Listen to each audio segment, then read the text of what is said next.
Hello everyone, कैसे हैं आप सभी लोग। स्वागत है आप सभी का हमारे इस platform game the winners choice पर। और आइए करते हैं अपने आज के इस सेशन की शुरुआत।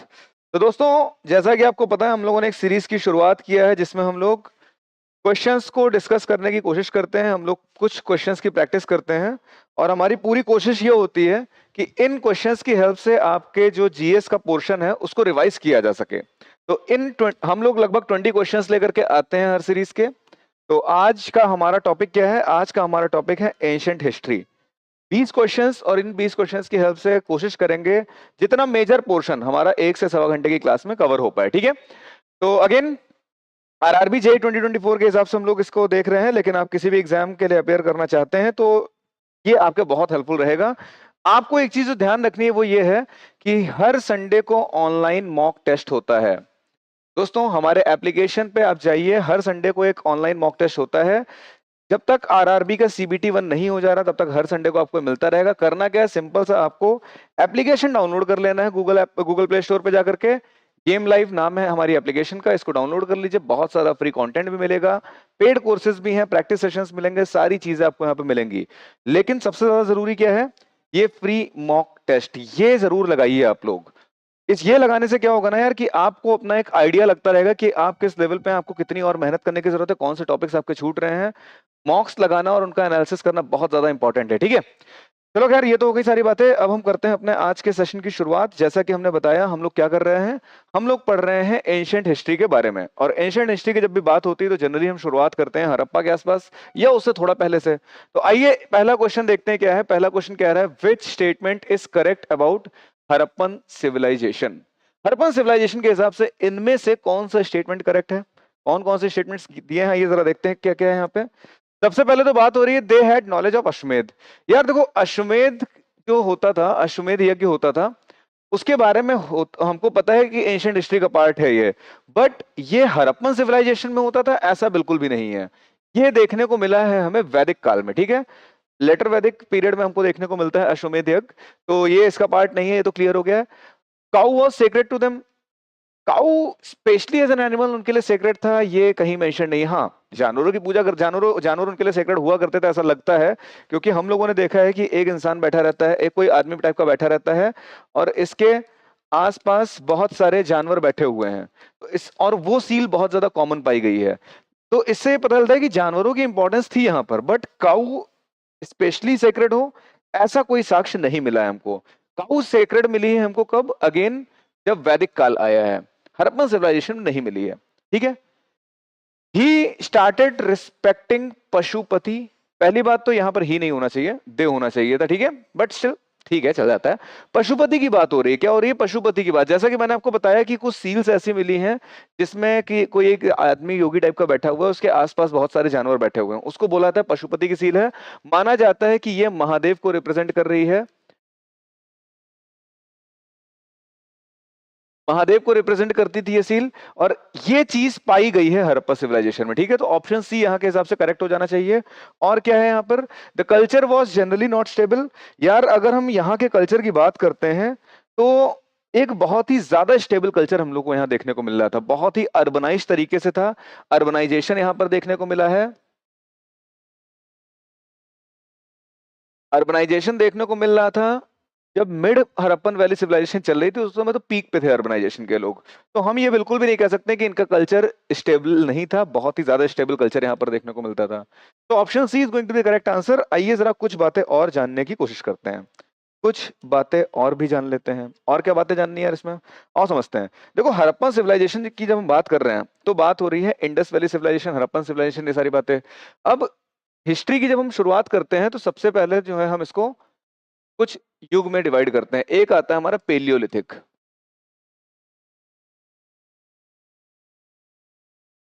उसके बाद आता है मीजोलिथिक, और उसके बाद आता है हमारा चारकोलिथिक। ये तीन आपको पता हो। चारकोलिथिक से पहले भी एक और आया है, एक है इसके पहले नियोलिथिक।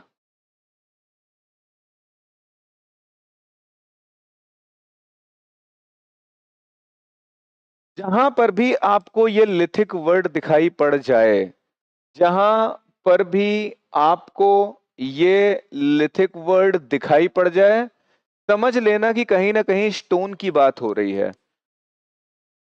ठीक है, स्टोन एज से रिलेटेड है। तो ये जो कल्चर्स पाए जा रहे हैं, सबसे पहले पेलियोलिथिक पाया जाता है। पेलियोलिथिक मतलब बहुत ज्यादा पुराना स्टोन, लिथिक का मतलब स्टोन हो गया, पेलियो मतलब बहुत ज्यादा पुराना, तो बहुत ज्यादा पुराना स्टोन कल्चर, इसको ओल्ड पर पाषाण काल भी बोलते हैं, ओल्ड स्टोन एज थी, ठीक है। ये हो गई मीजोलिथिक, मीजोलिथिक हो जाती है आपकी मिडिल स्टोन एज। ये पीरियड जो है आपका 10,000 बीसी से लेकर के 4,000 बीसी के आसपास का माना जाता है। फिर आता है आपका नियोलिथिक, नियोलिथिक आपका लेटेस्ट है, ठीक है। Neolithic as a name suggest, ये आपका लेटेस्ट है, ये आपका लगभग 4,000 बीसी से, कहीं पर आपको 2000 बीसी मिलेगा, कहीं पर आपको 1800 बीसी मिलेगा। 4000 से 1800, चलो मैं लिख देता हूं, 1800 बीसी तक पाया जाता है। उसके बाद आपका चारकोलिथिक आ जाता है। चारकोलिथिक क्या चीज है? देखो, पेलियो का मतलब बहुत पुराना, मीजो का मतलब एक मिडिल एज हो गई है, और ये नियो का मतलब हो गया है जो लेटेस्ट आखिरी वाला था। लिथिक के मतलब स्टोन एज, तो ये तो सबसे पुरानी स्टोन एज हो गई पेलियोलिथिक। उसके बाद क्या हो गई? मीसोलिथिक, मिडिल स्टोन एज हो गई। ये आपकी लेटेस्ट स्टोन एज हो गई है, सबसे लास्ट वाली जब सबसे न्यू थी। उसके बाद चारकोलिथिक का क्या मतलब है? देखो, ये चारको का मतलब पता है क्या है? इस चारको का मतलब हो जाता है कॉपर। तो चारकोलिथिक का मतलब हो जा रहा है कि यहां पर कॉपर और स्टोन दोनों का यूज करके कुछ चीजें बनाई जाती थी। मेनली वेपन्स वगैरह की बात होती है यहाँ पे। तो जनरली वेपन्स वगैरह जो देखने को मिलते हैं कॉपर और स्टोन के मिलते हैं। वेपन के साथ में जितनी भी चीजें मिलती कॉपर स्टोन के मिक्सचर से बनाई जा रही हैं। इससे पहले सब कुछ स्टोन का बन रहा था, इस पीरियड में कॉपर से मिलकर बनना शुरू हो गया है। कॉपर के साथ में और क्या मिलता है? ब्रोंज मिलता है। तो इसी को कभी कभी कॉपर एज या ब्रॉन्ज एज भी बोल देते हैं, ठीक है। ये चीज हमको समझ में आ गई है। ये कहानी कब तक चली है? ये चली है आपके इस 1800 बीसी से लेकर के 1000 बीसी तक। फिर 1000 बीसी में क्या हुआ है? 1000 बीसी में मिल गया है आपको लोहा, और लोहे की खोज ने दुनिया बदल दी थी। 1000 बीसी में मिल गया है आपको लोहा, 800 बीसी के आसपास मिला था, लेकिन 1000 लिख देते हैं। यहां से the beginning of Iron Age, ठीक है। समझेंगे लोहे ने किस तरह से दुनिया बदल दी थी, लेकिन ये सारी बातें समझ लो। 10,000 साल से ज्यादा पुराना पेलियोलिथिक, 10,000 से 4,000 साल पुराना मीसोलिथिक, 4,000 से 1800 पुराना नियोलिथिक, 1800 से 1000 के बीच में कहा जा रहा है उसको चारकोलिथिक, यानी कि कॉपर ब्रोंज यहाँ ज्यादा पाया जाएगा। और उसके बाद यहाँ पर the beginning of Iron Age हो जाएगी। ये बातें क्लियर है? जो हमारी हड़प्पा सिविलाइजेशन की टाइमलाइन अगर हम देखेंगे, अगर हम अपने हड़प्पन सिविलाइजेशन की टाइमलाइन देखेंगे, तो यार हड़प्पन सिविलाइजेशन की टाइमलाइन पता क्या रहती है? ये रहती है अप्रॉक्स, बोल सकते हैं हम 3500 से 1500 के आसपास तक, ठीक है। लगभग 3500 से 1500 के आसपास तक आपको हड़प्पा देखने को मिलता है। शुरुआत में मतलब कुछ कुछ डेट्स, कुछ कुछ साइट्स ऐसी मिलती हैं जिसमें 4000 पहुंच जाता है, कुछ कुछ साइट्स ऐसी मिलती हैं जिसमें 1500 की जगह 1300 पहुंच जाता है, लेकिन एक एवरेज हम मान के चलते हैं कि इसी के आसपास था, ठीक है। तो इस एज में अगर आप देखोगे तो क्या मिल रहा है? इस एज में कॉपर का भी यूज होता हुआ दिखाई पड़ेगा, इस एज में आपको स्टोन का भी यूज होता दिखाई पड़ेगा। So it is a type of mixture of chalcolithic and Neolithic. But specially यहां पर हम क्या कहेंगे, ये चारकोलिथिक का पार्ट है। अब समझो होता क्या है यार, कि पूरा देश बड़ा सा है, ऐसा तो है नहीं कि छोटा सा देश है और खाली एक ही जगह पे फोकस हो रहा है हमारा। ये जो एजेस डिफाइन करी गई हैं, ये पूरे भारत को नजर में रख के देखी गई हैं कि अच्छा, पूरे भारत में लगभग लगभग ऐसा ट्रेंड चल रहा था। अब इतना बड़ा सा भारत है, ठीक, इस कोने में कहीं कॉपर की डिस्कवरी हो गई है, लेकिन बाकी रीजन में अभी भी पत्थरों से ही काम चलाया जा रहा है। तो हम कहेंगे कि इस वाले रीजन में तो कॉपर एज आ गई है या ब्रॉन्ज एज आ गई है, लेकिन ये वाला रीजन अभी भी स्टोन एज में जी रहा है। समझ में आई बात कि नहीं?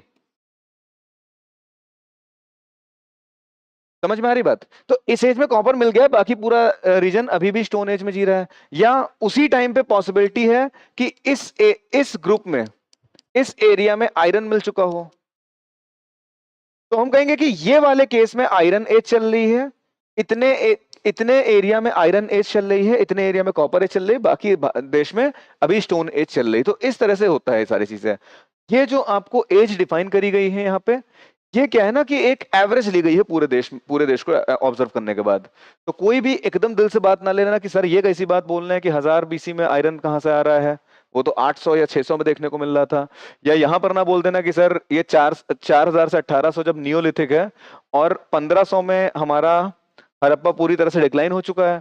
तो 1800 से 1500 के बीच में हड़प्पा का आखिरी पीरियड चल रहा होगा। मेजर पीरियड जो उसका पीक रहा होगा हड़प्पा पीरियड का, वो कहीं लगभग 2000 के आसपास रहा होगा। तो सर आप इसको कैसे कह दे रहे हो कि ये जो है चारकोलिथिक है, इसको नियोलिथिक बोलना चाहिए। तो इस तरह के तर्क देने की कोशिश ना करना, क्योंकि यार अगेन मैंने समझा दिया आपको, ठीक है। तो I hope all these things are clear to everyone, ठीक है। तो हड़प्पा सिविलाइजेशन के बारे में ये बातें पता चल गई हमको, कौन कौन सी एजेस कब आ रही थी ये पता चल गया है। अब बारी है जानने की which were the houses of Indus Valley made of, ठीक है। what were the, इनमें से कौन सी चीज के यूज करके हाउस बनाए गए थे इंडस वैली के। यार इंडस वैली सिविलाइजेशन की जो हमको चीजें मिली हैं उसमें ब्रिक्स बहुत ज्यादा पाई गई हैं, ब्रिक्स बहुत ज्यादा पाई गई हैं, इसलिए जो है साफ साफ हमारा ऑप्शन ए करेक्ट हो जाएगा। स्टोन भी बोल सकते हैं, स्टोन का हल्का फुल्का यूज होता है, बैम्बू वुड और वुड का हर जगह यूज होता है, आज भी उसको यूज करते हैं। लेकिन जनरली अपने घर बनाने में हम क्या यूज कर रहे हैं, वो ईंटें यूज कर रहे हैं। यहां पर इवन बेक्ड ब्रिक्स भी पाई गई थी।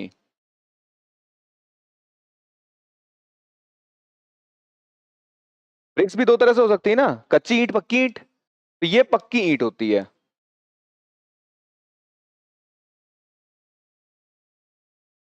अरे ठीक है यार, हिंदी में क्या लिखे, समझ में आ गई बात। तो ये बेक्ड ब्रिक्स भी पाई गई हैं इस एरिया में। तो मतलब ये लोग बहुत ज्यादा आगे का कल्चर था इनका, एक तरह से बहुत ही ज्यादा अर्बनाइज्ड कल्चर था, बहुत ही ज्यादा स्टेबल कल्चर था। यहाँ पर पक्के मकान पाए जाते थे। हमारे अभी भी हमारे देश में बहुत सारे कच्चे मकान पाए जा रहे हैं, लेकिन इस टाइम पर पक्के मकान पाए जा रहे थे। कितना आगे रहे होंगे लोग हमसे, ठीक है। तो ये बात क्लियर है। इसके बाद बात करेंगे to which era did Harappan civilization belong. अब इनमें से हड़प्पन सिविलाइजेशन कौन सी एरा में फिट हो रहा है। देखो आयरन एज तो बिल्कुल भी नहीं होगा, क्योंकि आयरन एज आई है बाद में, जब आयरन्स आ गए हैं, आयरन्स के बाद आयरन मिला है हमको, ठीक है। तो आयरन एज तो बिल्कुल भी नहीं होगा इसका आंसर।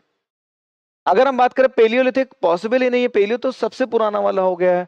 नियोलिथिक में आप लोग कंफ्यूज हो सकते हो, लेकिन एक बात ध्यान रखना, यहां पर ब्रॉन्ज का यूज होना शुरू हो गया था, इसलिए हम उसको या तो कॉपर एज बोलेंगे, या तो ब्रॉन्ज एज बोलेंगे, या फिर हम उसको बोलेंगे चारकोलिथिक एज। नियोलिथिक एज में कंसिडर नहीं करेंगे, भले ही आपको जो मैंने ये बताया है, भले ही जो मैंने आपको यहाँ पे डेटा दिया था कि 4000 से 1800 बीसी तक जो है ये नियोलिथिक चल रही थी, और हड़प्पन सिविलाइजेशन लगभग 3500 से 1500 के बीच रहे, तो मेजर पार्ट उसका नियोलिथिक में दिखाई पड़ रहा है। लेकिन इंडस वैली रीजन के टाइम पे क्या था, इस इतने रीजन में ये समझो इंडस वैली का रीजन है, बाकी पूरे देश में पाषाण काल चल रहा है, लेकिन यहाँ पर कॉपर और ब्रॉन्ज मिल चुका है इन लोगों को। समझ में आ गई बात, क्लियर है। I hope it is clear to everyone. तो इसका सही आंसर क्या होगा, इसका सही आंसर हो जाएगा ब्रॉन्ज एज। कंफ्यूज मत होना, कोई लोग नियोलिथिक मत लगाना, मैं फिर बता रहा हूं गलती हो सकती है। Where was the ancient university of 5th century established. इस ब्रैकेट का कोई सेंस बनता नहीं है यहाँ पे, लेकिन कोई बात नहीं, रखा है तो इसको रहने दो। बैठा हुआ है मस्त वहां पर, व्हाइट कलर है क्या, ठीक है। हमसे कह रहे हैं कि 5th सेंचुरी की जो एक एंशिएंट यूनिवर्सिटी है वो कहां पर स्टैब्लिश करी गई थी। तो देखते हैं कौन कौन सी यूनिवर्सिटीज की बात हो रही है यहाँ पे। तो एक तो बनारस की बात हो रही है। बनारस में तो हमको ऐसा कुछ मिलता नहीं कि वहां पे कोई बहुत बड़ी सी यूनिवर्सिटी स्टैब्लिश हो। वहां पर बीएचयू जो दिखाई पड़ती है वो मदन मोहन मालवीय जी के टाइम पे आकर के, मतलब अभी मॉडर्न इंडिया में स्टैब्लिश हुई है वो, ठीक है। अगर हम गया की बात करें, गया में भी ऐसी कोई खास यूनिवर्सिटी नहीं दिख रही। गया किस लिए फेमस है, गया फेमस है बुद्धा जी के एनलाइटमेंट के लिए।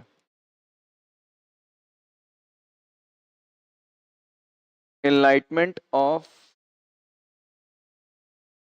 बुद्धा के लिए फेमस है। नालंदा यूनिवर्सिटी और तक्षशिला यूनिवर्सिटीज का नाम हमने सुना है। तो अब इसमें से 5th सेंचुरी में कौन बनाई गई है जरा जान लो। अगर हम बात करते हैं 5th सेंचुरी में, तो 5th सेंचुरी में टाइम किसका चल रहा है। 5th सेंचुरी में जो है, 5th सेंचुरी का मतलब लगभग 4000 एडी है ना। 5th सेंचुरी, हाँ अगर 5th सेंचुरी ऐसे लिखा तो एडी बोला जाएगा। लगभग 400 एडी से लेकर के 500 एडी के बीच का टाइम चल रहा है। और इस टाइम पर इंडिया पे कौन बैठा हुआ है, इस समय इंडिया में रूल कर रही थी गुप्ता डायनेस्टी। इस समय पर इंडिया में रूल कर रही थी गुप्ता डायनेस्टी।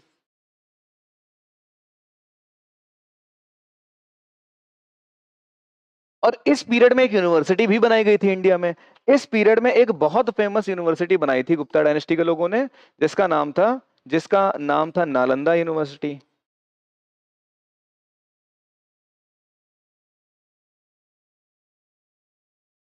और बनाई किसने थी ये? बनाई थी ये गुप्ता डायनेस्टी का एक बहुत ही महान शासक हुआ है, जिसका नाम था कुमारगुप्त।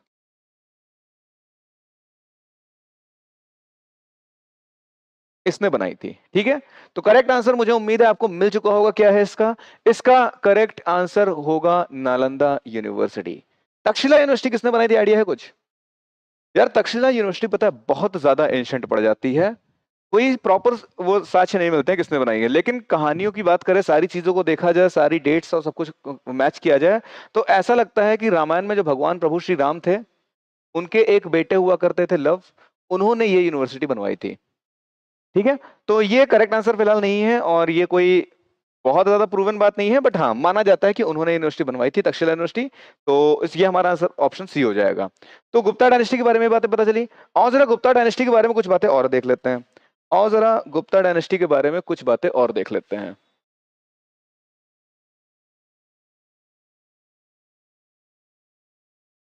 गुप्ता डायनेस्टी की अगर हम बात करें तो 319 से लेकर के 550 तक के ये डायनेस्टी थी, और ये पूरा एडी का टाइम है। तो कंफ्यूजन नहीं होनी चाहिए किसी को कि एडी है कि बीसी है। गुप्ता डायनेस्टी एडी में है। 319 एडी से लेकर 550 एडी के बीच में गुप्ता डायनेस्टी रही थी। और इसकी फाउंडर कौन माने जाते हैं? इसके फाउंडर माने जाते हैं श्रीगुप्त। श्रीगुप्ता इसके फाउंडर माने जाते हैं, बट इन्होंने कोई बहुत स्पेशल योगदान नहीं दिया था, बस एक इसके फाउंडर था, स्थापना कर दी थी। इनके बेटे हुए, श्रीगुप्त के जो बेटे हुए वो थे चंद्रगुप्त वन।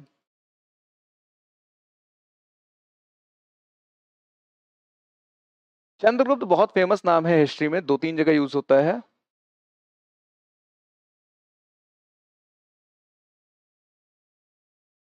चंद्रगुप्त वन, श्रीगुप्त, उसके बाद चंद्रगुप्त।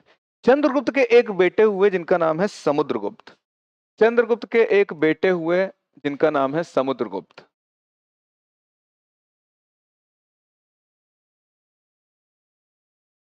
तो देखो, श्रीगुप्त और चंद्रगुप्त इनिशियल राजा हो गए। श्रीगुप्त हैं और चंद्रगुप्त हैं, ये दोनों इनिशियल राजा हो गए, लेकिन इन्होंने बहुत ज्यादा कोई योगदान नहीं दिया। ठीक है, श्रीगुप्त ने फाउंड किया उसको, चंद्रगुप्त उनके बेटे तो उसको थोड़ा आगे लेकर के गए, लेकिन इन दोनों ने एक तरह का फाउंडेशन रेडी कर दिया है। जो इस गुप्ता एम्पायर का रियल फाउंडर माना जाता है वो माना जाता है समुद्रगुप्त को। अगेन फाउंडर इसके श्रीगुप्त ही है, गुप्ता एम्पायर को जो पीक पे लेकर के गया वो है समुद्रगुप्त। इनको और भी कुछ बोला जाता है, इनको बोला जाता है नेपोलियन ऑफ इंडिया। और जब जब ये बात सामने आती है बहुत दुख होता है मुझे।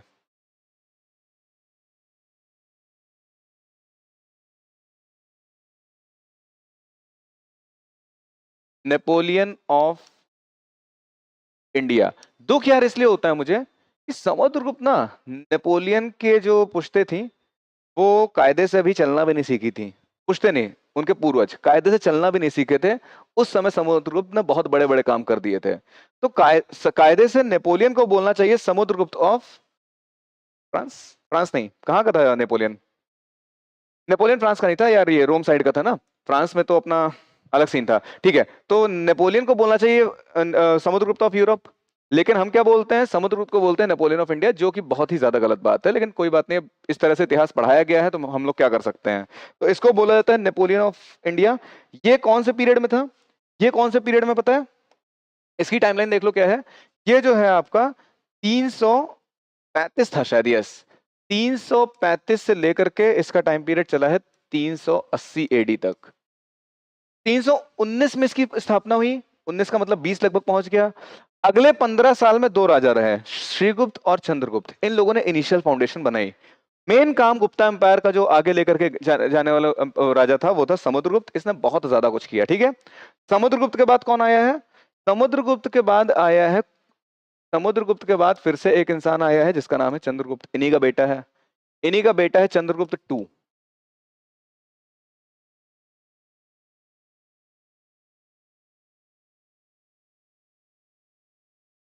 ठीक है, चंद्रगुप्त वन है, चंद्रगुप्त टू है। जो चंद्रगुप्त टू है इसने भी गुप्ता एम्पायर में बहुत ज्यादा योगदान दिया। ठीक है, और चंद्रगुप्त टू के बाद कौन आया है? चंद्रगुप्त टू के बाद आया है आपका कुमारगुप्त।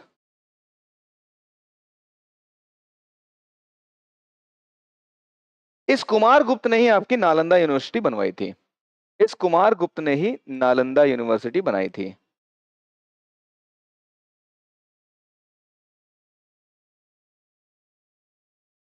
ठीक है, कुमारगुप्त के बाद आता है आपका स्कंदगुप्त।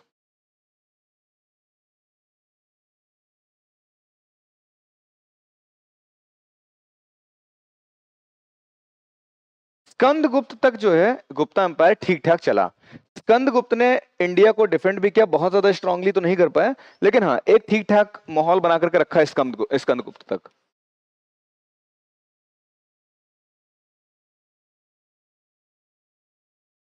लेकिन स्कंदगुप्त के बाद में जो लोग आए वो लोग गुप्ता एम्पायर को सही से संभाल नहीं पाए। रिजल्ट ये निकलता है कि आखिरी रूलर बनता है इनका विष्णुगुप्त। ये रूल करता है 540 से 550 के बीच में, and he was the last ruler of Gupta empire. Last recognised बोल सकते हैं।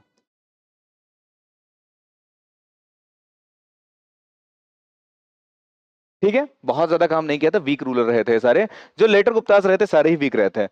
अब ये लास्ट रिकॉग्नाइज्ड है, इसीलिए क्या है हम 550 में मानते हैं गुप्ता डायनेस्टी एंड हो गई थी। हालांकि पूरी तरह से एंड नहीं हुई थी। इस 550 के बाद से लेकर के लगभग 600 तक, 550 से लेकर के 600 तक जो है संक्रमण का काल था। तो कुछ गुप्ता के छोटे मोटे रूलर्स से बहुत ही लिमिटेड एरियाज में रह गए थे, बाकी जगह पे ऑटोनोमस पावर्स डेवलप हो गई थी, और फिर वो सारी एक तरह से मतलब कोई सेंट्रल पावर नहीं रह गई थी, इसलिए हम लास्ट इनको ही मान लेते हैं। हालांकि इनके बाद भी थोड़े बहुत आते रहते हैं, उनका कोई खास रोल नहीं था। ठीक है, इस 600 के टाइम में क्या है, एक वर्धन डायनेस्टी आती है। उसी में हमको देखने को मिलता है हर्षवर्धन के नाम के बारे में, और हर्षवर्धन के साथ ही खत्म हो जाती है हमारी एंशिएंट हिस्ट्री। उसके बाद ट्रांजिशन होता है मिडवल में। ठीक है, तो हर्षवर्धन मानते हैं कि लास्ट रिकॉग्नाइज्ड रूलर ऑफ ये एंशिएंट हिस्ट्री होता है। तो ये गुप्ता पीरियड के बारे में इतना पता चल गया। ये जो चंद्रगुप्त टू है, इस चंद्रगुप्त टू के टाइम पर ही हमारे दो जो महान नाम है वो देखने को मिलते हैं। एक नाम है उनमें से कालिदास,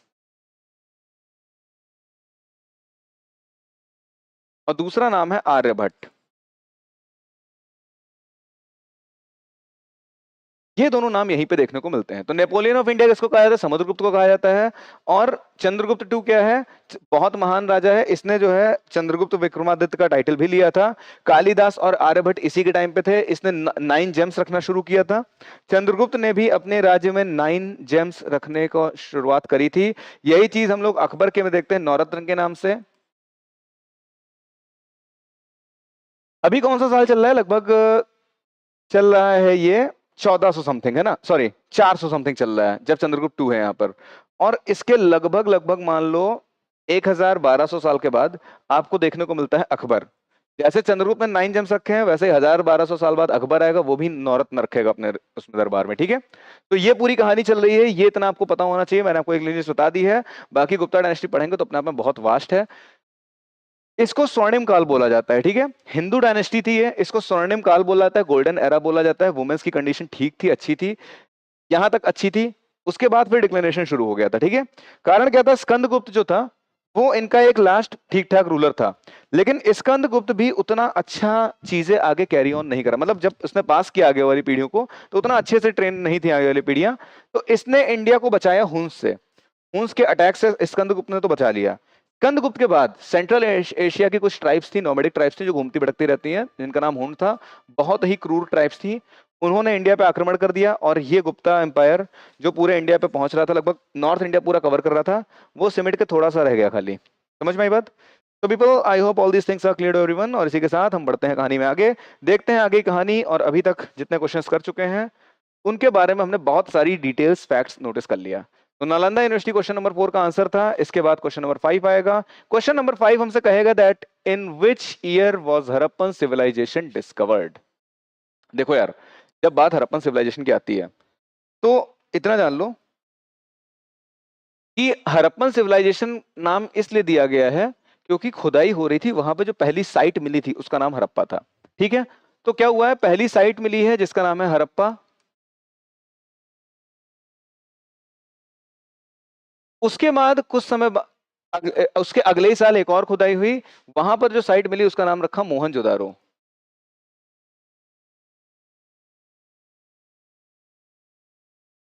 मोहनजोदारो को का मतलब है माउंट ऑफ डेड। ठीक है, ये जो हड़प्पा मिली है इसका एक्सकवेशन कौन कर रहा था और इसका एक्सकवेशन कौन कर रहा था, ये बात आपके लिए जानना बहुत जरूरी है।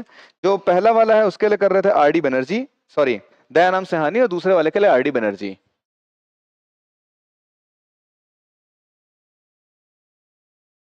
और इसको कर रहे थे दया राम सहानी। तो हड़प्पा सिविलाइजेशन और मोहनजोदारो ये दो मिली। हड़प्पन सिविलाइजेशन नाम इसलिए दिया गया क्योंकि पहली साइट मिली थी। मोहनजोदारो बहुत ज्यादा बड़ा पाया गया, ये बसा था इंडस नदी के किनारे, और इस इंडस नदी के किनारे किनारे इसकी ट्रिब्यूटरीज के आसपास बहुत सारी सिविलाइजेशंस देखने को मिली। मोहनजोदारो के बाद फर्दर एक्सकवेशंस हुए। तो हमने कहा कि यार इस पूरे को इंडस वैली सिविलाइजेशन बोल दो, तो because it was the first site that's why it is known as Harappan civilization, but all the sites were around Indus River or any of the or around any of the tributaries of Indus River. That's why it is also known as Indus Valley Civilization. तो main नाम उसका पड़ा Indus Valley civilization. R D Banerjee चाहते थे कि मोहनजोदारो के नाम पे कुछ पड़े, दयाराम साहनी चाहते थे कि हड़प्पा के नाम पे पड़े, तो हड़प्पा के नाम पे हड़प्पन सिविलाइजेशन रख दिया, मोहनजोदारो के नाम पे इंडस वैली सिविलाइजेशन रख दिया। इस तरह से आप समझ सकते हैं। ये काम हो रहा है 1921 में और ये काम हो रहा है 1922 में। अगर ये सवाल पूछा होता in which year was the Mohenjodaro site discovered, तो आप कहोगे 1922। तो option A is D is the correct answer. और इसी के साथ कहानी को बढ़ाते हैं हम आगे। आगे बढ़ाएंगे तो और कहां जाएंगे, कुछ बातें यार और बता देंगे इसके बारे में। हड़प्पा और मोहनजोदारो देख लेना, चलो जरा इनके बारे में कुछ बेसिक बातें और देख लेते हैं। तो हमारे पास दो साइट्स हैं, इन दोनों साइट्स को थोड़ा डिस्कस और कर लेते हैं। हमारे पास एक साइट है हड़प्पा की,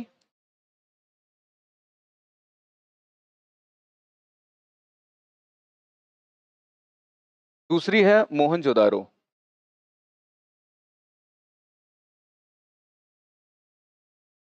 ठीक है, हड़प्पा की जो साइट है, हड़प्पा जो है आपका कौन सी रिवर के किनारे पाया गया है, ये पाया गया है आपका रावी रिवर के किनारे। और मोहनजोदारो कौन सी नदी के किनारे पाया गया है, ये पाया गया है इंडस के किनारे। रावी नदी को वैदिक काल में पौरुषी रिवर बोलते थे, पौरुषणी रिवर बोलते थे। ठीक है, ये बात क्लियर है। अब हड़प्पन सिविलाइजेशन के एक्सकवेशन की और कुछ इंपॉर्टेंट बातें आप ये ध्यान रख लो कि यहां पर जो है हमको 6 ग्रैनरीज मिली थी। ठीक है, और हमें क्या मिला था, सिमेंट्रीज मिली थी।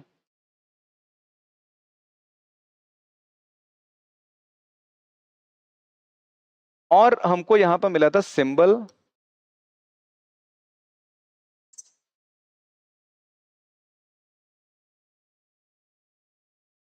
ऑफ योगी, सॉरी योनी एंड लिंग। जो हम लोग महादेव का देखते हैं ना, शिवलिंग देखते हैं, वैसा को सिंबल हमको इस पीरियड में देखने को मिला है। तो 6 ग्रैनरीज मिली हैं, सिमेंट्रीज मिली हैं, और लिंग और योनि का सिंबल मिला है। अगर हम मोहनजोदारो की बात करें तो यहाँ पर एक बहुत ही बड़ा सा स्ट्रक्चर मिला है जिसका नाम है ग्रेट बाथ। और यहाँ पर क्या मिला है, और यहाँ पर आपको मिली है डांसिंग गर्ल।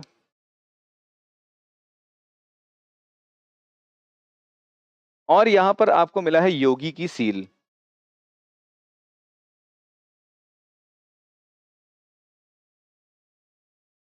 ठीक है, ये इतनी बातें बेसिक बेसिक आपको ध्यान रखनी है इन दोनों के बारे में।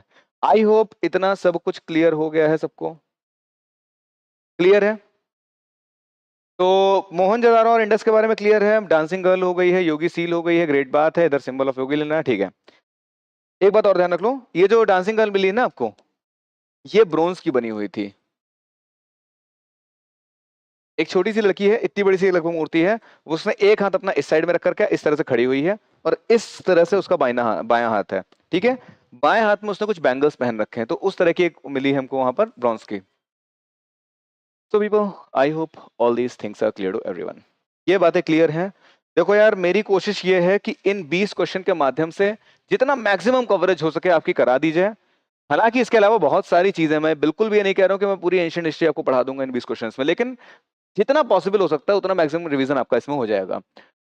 विच is the port city of Indus Valley civilization? अब पोर्ट आपको कहां मिलेगा बताओ? पोर्ट आपको मिलेगा समंदर के किनारे। समंदर के किनारे इनकी कौन सी सिटी पाई जाती थी? समंदर के किनारे जो सिटी पाई जाती थी वो थी लोथल सिटी। ठीक है, तो समंदर के किनारे जो सिटी पाई जा रही है उसका नाम है लोथल सिटी। ये बात आपको ध्यान रखना है। इसी को बोलते हैं पोर्ट सिटी। लोथल को ही पोर्ट सिटी बोलते हैं। और ये कौन सी नदी के किनारे है? भगवा नदी के किनारे। भगवा रिवर के किनारे ये पाई जाती है। यहां पर डॉकयार्ड मिला था एक, यहां पर एक डॉकयार्ड मिला था। और डॉकयार्ड जो मिला था ये पूरी इंडस वैली सिविलाइजेशन का सबसे बड़ा स्ट्रक्चर था। Largest structure of Indus Valley civilization.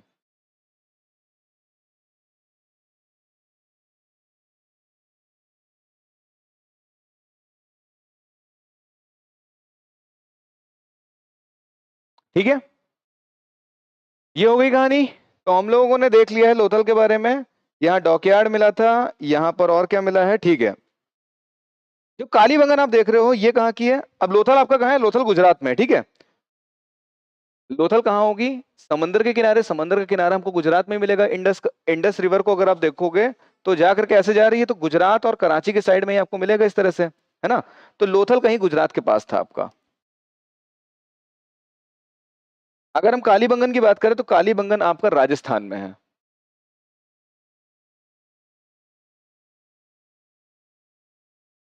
ठीक है, कालीबंगन आपका राजस्थान में है। और क्या बताना है इसके बारे में? हाँ, कौन सी रिवर इस इंपॉर्टेंट हो जाती है? ये जो विलुप्त हो चुकी रिवर है एक सरस्वती रिवर, उसके किनारे था।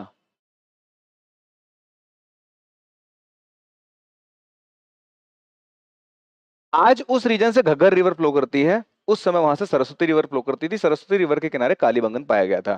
ठीक है, क्लियर है इतनी बातें? इसमें किसी को कोई दिक्कत तो नहीं है? एक बार मैं साइड हो गया हूं, सब लोग नोट कर लो। हालांकि आपको मिल जाएगा लेकिन फिर भी आप लोग इसको नोट करके रख लीजिए। बढ़ते हैं कहानी में आगे। What was the tax that king used to collect from the people of Vedic age called? जो वैदिक एज में टैक्स का कलेक्शन हो रहा था उसको क्या नाम दिया गया था? तो जो वैदिक एज में टैक्स का कलेक्शन था, जो टैक्स का कलेक्शन था उसको बोलते थे बलि। ठीक है, बलि का मतलब वो नहीं कि किसी को काट करके चढ़ा दिया। बलि का मतलब क्या हुआ कि देखो, वैदिक ट्राइब्स क्या थी? नोमैडिक ट्राइब्स थी ये भी। तो ये पूरा एक ग्रुप रह रहा है, पूरी कम्युनिटी रह रही है। इस पूरी कम्युनिटी का एक जो है राजन है। अब लोग यहाँ पर जो रह रहे हैं ये लोग अपने घर में कुछ बनाएंगे, खाने पीने का बनाया तो जा करके राजा को भी दे देते थे और कहते थे कि हमने उनको बलि दे दी है। ठीक है, मतलब बलि का मतलब किसी को मार के देना नहीं, राजा को देना है, अपनी तरफ से जो बनाया गया उसका एक हिस्सा दे दिया है। धीरे धीरे करके ये चीज क्या है, जब ट्राइब्स की प्रॉपर किंगडम्स में कन्वर्ट होने लगे तो ये प्रथा कंटिन्यू रही कि राजा को चीजें देनी है। जो जनता अपने में से राजा को शेयर देती थी उसको बलि बोला जाता था। आगे चल के इस सिस्टम का नाम टैक्सेशन सिस्टम रख दिया गया है। ठीक है, इसी सिस्टम को हम टैक्सेशन सिस्टम के नाम से जानते हैं। ये वर्मन क्या चीज होती है? तो बलि तो समझ में आ गया हमको क्या है। वर्मन जो होती है यार,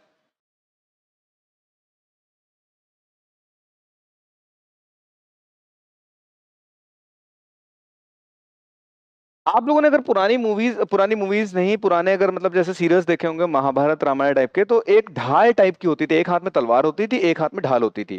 तो अटैक करना होता था क्षत्रियों को तो तलवार से करते थे, बचाना होता था खुद को ढाल से बचाते थे। वो सामने गोल सा होता था, उससे बचाते थे। उस आर्मर को ही वर्मन बोलते थे। क्या होता था? एक आर्मर था एक तरह का। और इस वर्मन की वजह से ही जो लोग इस आर्मर को धारण करते थे उन्हें वर्मा बोला जाता था। ठीक है, अगर हम वैदिक एज की बात करें तो ब्राह्मण्स होते थे, क्षत्रिय होते थे, वैश्य होते थे और शूद्र होते थे। ठीक है, जो ब्राह्मण्स थे उनको शर्मा बोला जाता था। और जो क्षत्रिय थे उनको बोला जाता था वर्मा। तो आज भी वर्मा और शर्मा जो सरनेम से बहुत ज्यादा कॉमन है, असल में पूरी ब्राह्मण कम्युनिटी को शर्मा नाम से ही जाना जाता था, पूरी क्षत्रिय कम्युनिटी को वर्मा नाम से जाना जाता था। वर्मा का मतलब वो जो वर्मन का यूज करते हैं अपनी प्रोटेक्शन के लिए, क्योंकि वो लोग युद्ध पे जाते हैं तो उनको वो आर्मर रखना पड़ता है, वो आर्मर का नाम वर्मन था, इसलिए पूरी क्लैन को ही वर्मन बोला जाता था। ठीक है। वैश्य लोगों को बोला जाता था गुप्त। गुप्त क्यों बोलते थे? क्योंकि ये लोग चीजें, मतलब सीधी सी बात है, वैश्य मतलब जो व्यापार करता है, तो कोई भी सामान है, ये पेन अगर मैं बेच रहा हूँ किसी को तो असली रेट इसका नहीं बताऊंगा, मैं असली रेट तो छुपा लूंगा कि भैया इसमें कोई फायदा नहीं हो रहा, 10 का लाए थे 10 ही में आपको दिए दे रहे हैं, जानने वाले हो आप। तो गुप्त रखते थे चीजें लोग, इसलिए इनको गुप्त बोला गया। और शूद्रास को बोला जाता था दास। ये चार इनके कर्म पे आधारित वर्ण थे। वर्ण व्यवस्था एक बहुत अच्छी व्यवस्था थी, लेकिन हर अच्छी व्यवस्था के साथ उसके अंदर आ जाती हैं कुछ कुरीतियां, और बाद में वो व्यवस्थाएं हो जाती हैं खराब। तो वर्ण व्यवस्था अपने आप में बहुत अच्छी थी, बाद में उसमें कुरीतियां आ गई, उन कुरीतियों की वजह से दिक्कतें आगे बढ़ गई। कभी और डिस्कशन करेंगे हम लोग उस पर। ठीक है। तो हम लोगों को इतनी बातें पता चल गई, टैक्स का मतलब बलि होता था, वर्मन का मतलब होता था आर्मर, और ब्राह्मण क्षत्रिय वैश्य शूद्र को ये सारी बातें इस तरह से बोलते थे। विधात कौन होता था? देखो विधात पता है क्या है, लिख देते हैं साइड में।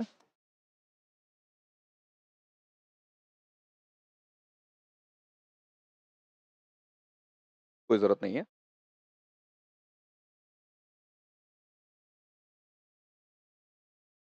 PIDATH। क्या होता था कि ऑफिशियल्स का एक ग्रुप है, एक ग्रुप है वो बैठ कर कुछ सेक्रीफाइस कर रहा है, कुछ प्रैक्टिस कर रहा है, उस चीज को विधात बोलते थे। ठीक है। जैसे सुना नहीं बहुत विधाता बनते हो क्या, तो उस टाइप का विधात है ये। तो विधात क्या है? Group of officials, assembly of people बोल देते हैं एक तरह से, असेंबली ऑफ पीपल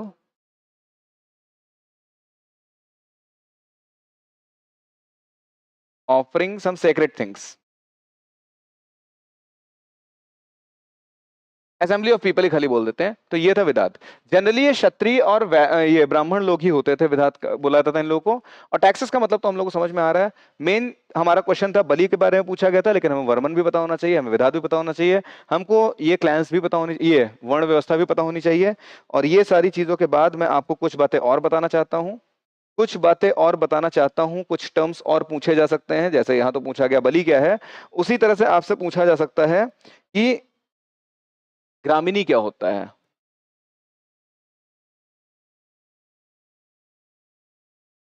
तो ग्रामनी जो था, किसी एक कम्युनिटी का जो हेड था उसको कहते थे ग्रामनी, हेड ऑफ कम्युनिटी को कहते थे ग्रामिनी।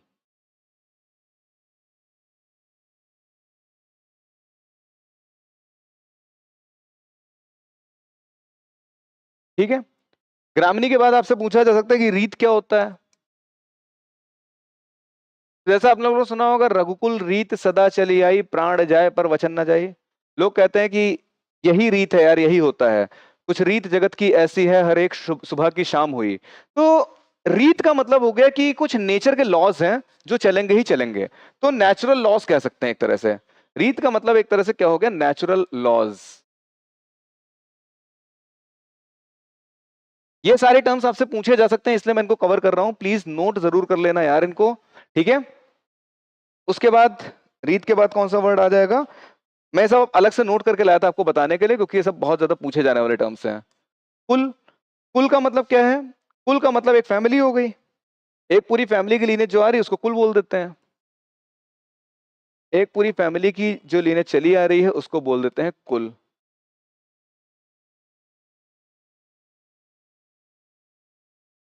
उसके बाद एक और इंपॉर्टेंट है ग्राम। तो ग्रुप ऑफ फैमिलीज, गांव क्या होता है? ग्राम, ग्राम का मतलब एक तरह का गांव। गांव क्या है? जहां पे ग्रुप ऑफ फैमिलीज रह रही हो और एक कम्युनिटी बना के रहती हो। ग्रुप ऑफ फैमिलीज जो एक कम्युनिटी बना के रहती हैं उसको बोल देते हैं ग्राम।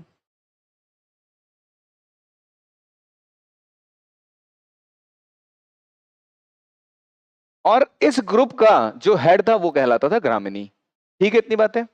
ग्रामिनी के बाद आप एक सुनोगे विशु नाम आता था, एक नाम आता है विशु। देखो, जैसे कि अगर हम पॉलिटिकल एंटिटीज की बात करें तो सबसे छोटी पॉलिटिकल एंटिटी क्या हो गई? फैमिली हो गई, एक परिवार है। इस तरह के बहुत सारे परिवार मिलकर के एक ग्राम बना दिए। इस तरह के बहुत सारे ग्राम मिलकर के बना देंगे आपका एक विशु। ठीक है, इस तरह के बहुत सारे ग्राम मिलकर के बना देंगे विशु।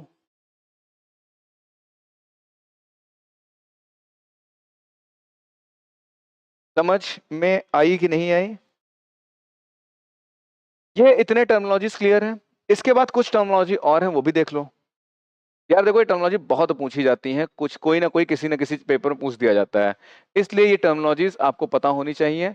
एक क्वेश्चन मैं इसके लिए हर टर्मिनोलॉजी के लिए अलग अलग क्वेश्चन लाता तो मजा नहीं आता, फिर क्वेश्चन फिर दिक्कत आ जाती, क्वेश्चन ज्यादा हो जाते दिखाने के लिए और कंटेंट कवरेज कम रहती। इसलिए एक क्वेश्चन लाए हैं और उससे रिलेटेड बाकी फैक्ट्स को हम साथ में लेकर के चल रहे हैं। हमारा टारगेट ये बिल्कुल भी नहीं है कि मैं दिखा दूं आपको कि देखो मैंने आपको 5000 क्वेश्चन करा दिया। हमारा टारगेट यार ये है कि आपको टोटल बेनिफिट होना चाहिए, कम से कम क्वेश्चंस में कम से कम टाइम में मैक्सिमम बेनिफिट होना चाहिए। ठीक है, तो ये सारी क्लियर है। इसके बाद एक एंटिटी, एक नाम आता है जना। जन, ये क्या होता है? हाईएस्ट एडमिनिस्ट्रेटिव एंटिटी होती है। ये होती है हाईएस्ट एडमिनिस्ट्रेटिव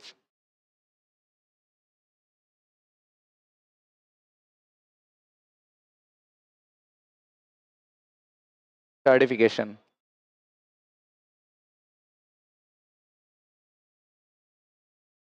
तो देखो क्या सीन है कि एक इंडिविजुअल, एक और इंडिविजुअल, एक और इंडिविजुअल, एक और इंडिविजुअल, इस तरह के 5-6 इंडिविजुअल्स कुछ हैं, ये सब एक ही फैमिली को बिलोंग कर रहे हैं, तो इन लोगों ने मिलकर के बना लिया एक कुल। और इस तरह के बहुत सारे और कुल हैं, ये सारे कुल मिलाकर के बना दिए हैं एक ग्राम। ठीक है, और इस तरह के और बहुत सारे ग्राम हैं, ये सारे ग्राम मिल करके बना दिए हैं एक विशु।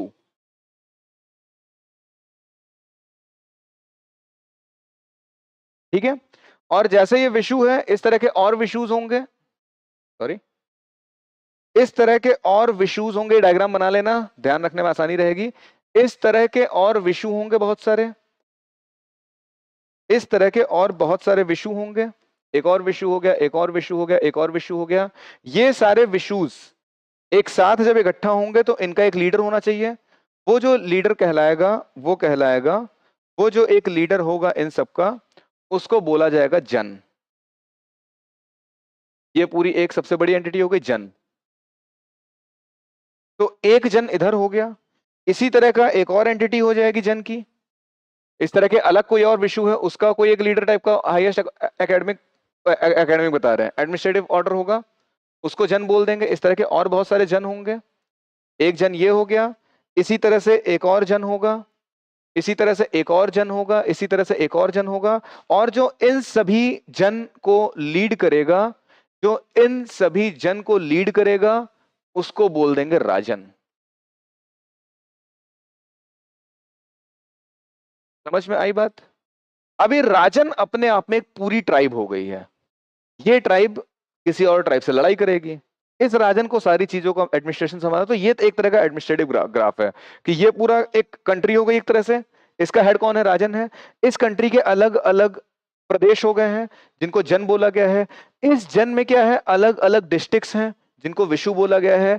इन विशु में अलग अलग गांव हैं, इन गांव में अलग अलग फैमिलीज रहती हैं। समझ में आ गया? तो मॉडर्न डे से अगर आप कंपेयर करोगे तो राजन किसका हेड है? पूरी कंट्री का हेड हो गया है, एक पूरी ट्राइब कह देंगे उसको। वो क्या है? अलग अलग स्टेट्स में डिवाइडेड है। वो स्टेट्स अलग अलग डिस्ट्रिक्ट्स में डिवाइडेड है जिनको विशु बोल रहे हैं।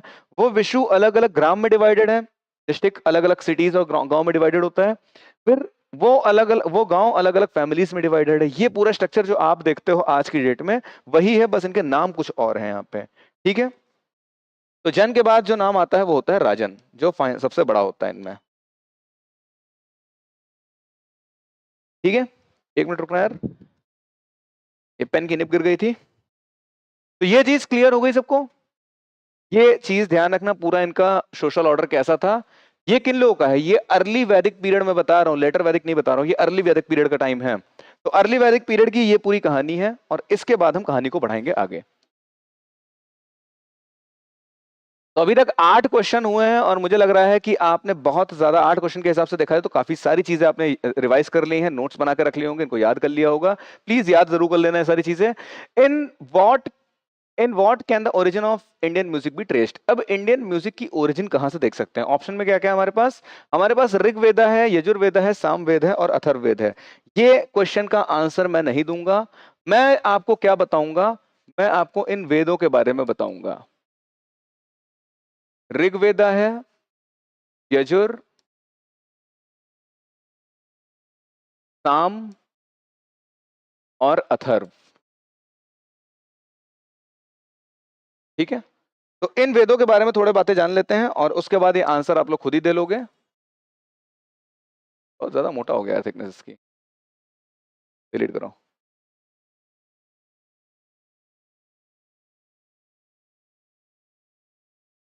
ये हो गया हमारा ऋग्वेद, ये हो गया यजुर्वेद, ये हो गया सामवेद और वो हो गया ये अथर्ववेद। ऋग्वेद सबसे ज्यादा पुराना वेद है और इसको क्या बोला जाता है? इस ऋग्वेद को जो है माना जाता है कि इसमें क्या थी? हिम्स थी बहुत सारी, जो कि गॉड के लिए थी। जो भगवान है होते हैं उनकी प्रार्थना करने के लिए हिम्स लिखी थी इसमें बहुत सारी। हिम्स का मतलब मंत्रोच्चारण थे। ठीक है, कितने थे? टोटल 1028 हिम्स थी। इसके अंदर 10 मंडल्स थे।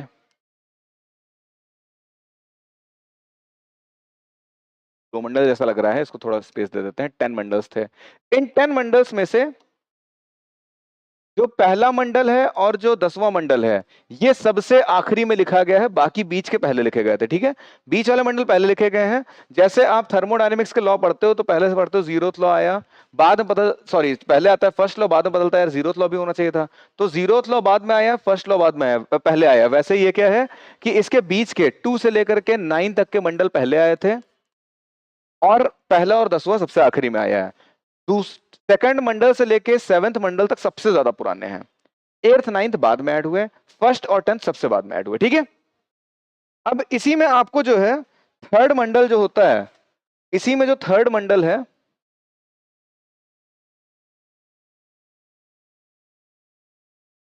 इसी में मिलता है आपको गायत्री मंत्र।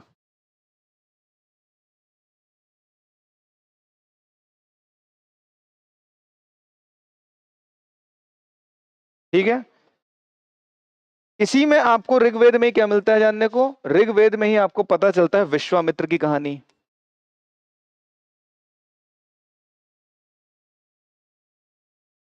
और ऋग्वेद को यूनेस्को की वर्ल्ड हेरिटेज साइट में रखा गया है।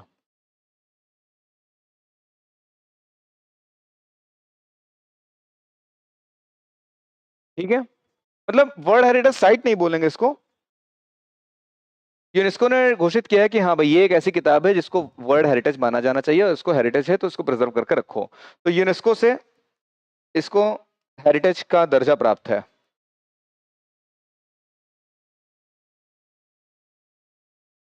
ठीक है, एक और बात जान लो, इसमें जो पुरोहित होता था, जो चीजों को मंत्रोच्चारण करता था, सारी पूजा वूजा कराता था ऋग्वेद में, उसको होत्री बोलते थे।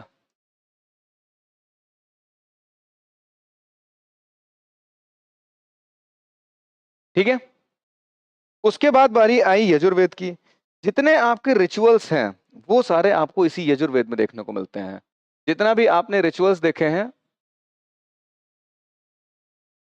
वो सारे रिचुअल्स आपको यजुर्वेद में ही देखने को मिलेंगे। जितनी सेरेमनी रिचुअल्स हो रही, सैक्रिफाइसेस,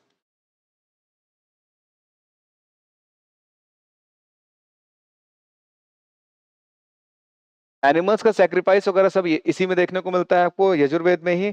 और ये एक ऐसा वेद है जो पोइट्री और पोर्स दोनों में लिखा गया है।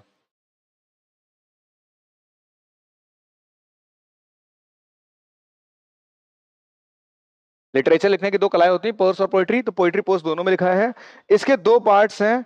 एक जो ब्लैक को रिप्रेजेंट करता है वो है शुक्ल,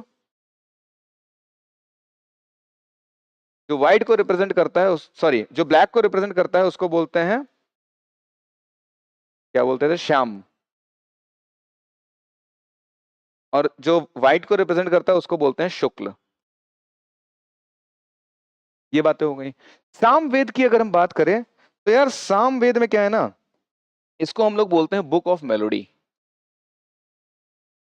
मोदी और मेलोडी को इसको मिला के मेलोडी नहीं, ये दूसरा मेलोडी है। मेलोडी का मतलब जहां पे म्यूजिक वगैरह की बात हो रही हो, इसको बुक ऑफ मेलोडीज भी बोलते हैं। अब मेलोडीज बोल रहे हैं तो यानी कि कहीं म्यूजिक व्यूजिक आ रही होगी इसमें। तो म्यूजिक की जो शुरुआत है इंडिया में वो सामवेद से ही मानी जाती है, बुक ऑफ मेलोडी। जो ऋग्वेद में हिम्स थी, ऋग्वेद में ये जो हिम्स थी, इन सभी हिम्स को म्यूजिकल नोट दिया गया है। म्यूजिकल नोट टू, एक बार सही से लिख देते हैं, राइटिंग थोड़ी गंदी हो गई आई थिंक। एक बार सही से लिख देते हैं इसको फिर से, म्यूजिकल नोट टू हिम्स। तो ऋग्वेद की जो हिम्स थी उनको म्यूजिकल नोट दिया गया है। म्यूजिकल नोट देने के पीछे का तात्पर्य ये था कि यार भगवान की जब आप पूजा कर रहे हो तो म्यूजिक के फॉर्म में करोगे तो भगवान ज्यादा खुश होंगे। ठीक है, तो सामवेद के बारे में ये बातें हो गई। और आपको क्या जानना है, और आपको ये जानना है, और आपको ये जानना है अथर्ववेद के बारे में। अथर्ववेद के जितने भी आप मैजिकल चार्म्स देखते हो,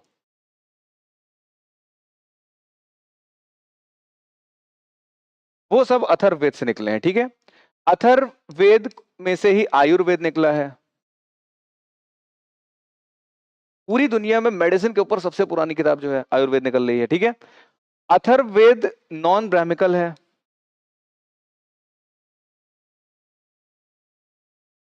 देखो यार, जो वेद बाकी तीनों थे ये माना था ब्राह्मणों ने रचित, ब्राह्मणों द्वारा रचित हैं, हालांकि मतलब ये देववाणियां हैं लेकिन ब्राह्मिकल साइड से आ रही हैं।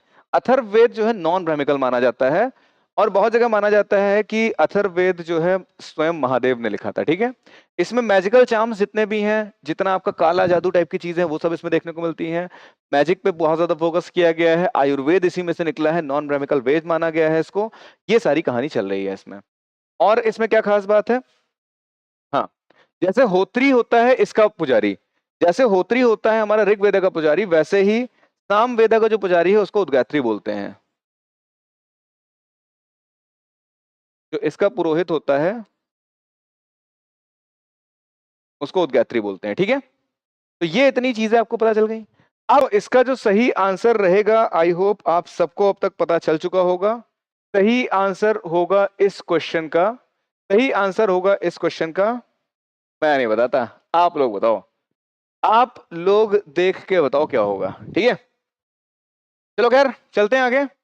Option C is correct answer. इसी के साथ कहानी को बढ़ाएंगे हम आगे। बुक ऑफ मेलोडी कहते हैं सामवेद को, और यहां पर बात हो रही है म्यूजिक की। तो म्यूजिक के बारे में हमको सामवेद से ही पता चलता है। ऋग्वेद सिंपल सी हमको हिम्स बताता है भगवान की पूजा करने के लिए, सामवेद उन हिम्स को म्यूजिकल नोट दे देता है। उसके बाद यजुर्वेद क्या करेगा, वो जो सारी पूजाएं चल रही थी उनमें कर्मकांड ऐड कर देगा, सैक्रिफाइसेस ऐड कर देगा, ये सारी चीजें ऐड अप कर देगा। और अथर्ववेद हमको मेडिसिन और मैजिकल चार्म्स के बारे में बताता है। तो आई होप ये सारी बातें क्लियर हैं। अगर ये बातें क्लियर हैं तो हम बढ़ेंगे अगले क्वेश्चन की तरफ। और अगला क्वेश्चन हमसे पूछ रहा है कि birth place of Gautam Buddha क्या थी। गौतम बुद्धा क्या थी इनकी बर्थ प्लेस। चलिए देखते हैं भाई, जैसे बाकी देखा वैसे इसको भी देखेंगे। देखो यार, गौतम बुद्धा की अगर हम बात करें तो सबसे इंपॉर्टेंट प्लेस मानी जाएगी लुम्बिनी। क्यों, क्योंकि यहां पर इनकी बर्थ हुई थी। ठीक है, उसके बाद ये 29 साल की एज में अपना घर छोड़ के चले जाते हैं। और 29 साल की एज में जब घर छोड़ के जा रहे हैं तो एक दिन बोध गया के पेड़ के नीचे बैठ करके मेडिटेशन कर रहे थे और वहां पर इनको एनलाइटमेंट प्राप्त हुआ।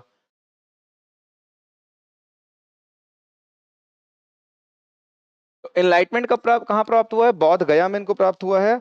और उसके बाद दोस्तों सारनाथ में क्या हुआ है, जब गया में इनको एनलाइटमेंट प्राप्त हुआ है तो ये वहां से बनारस गए, बनारस के पास में सारनाथ है वहां गए और वहां पर अपना पहला लेक्चर दिया है। ठीक है, और खुशीनगर में होती है इनकी डेथ। ठीक है, ये चार चीजें क्लियर है। सबसे पहली चीज, बर्थ कहाँ हुई है? लुम्बिनी में हुई है। बौद्ध गया में इनको एनलाइटमेंट प्राप्त हुआ है, और सारनाथ में इन्होंने अपना पहला समन दिया है, और डेथ हुई है इनकी कहाँ? इनकी डेथ हुई है लुम्बिनी में। जो इनकी डेथ है इसको बोला जाता है महानिर्वाण। इनकी डेथ को महानिर्वाण के नाम से जाना जाता है। इनकी डेथ को बोला जाता है महानिर्वाण।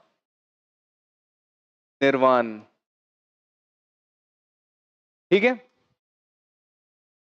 जो पहला समन दिया था इसको बोलते हैं धर्म चक्र परिवर्तन।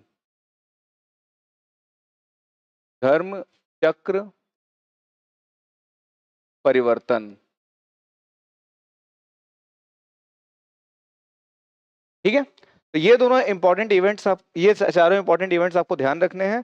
इसके साथ में बुद्धा जी की लाइफ से रिलेटेड कुछ बातें और जान लेते हैं। इनकी जब बर्थ हो रही है तो कब हुई है इनकी बर्थ? इनकी बर्थ हुई है 563 बीसी में।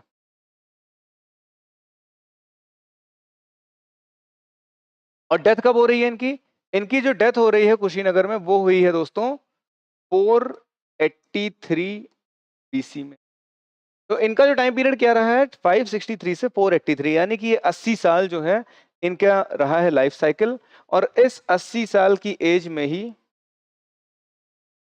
इन्होंने एक नई क्रांति ले आई। ठीक है।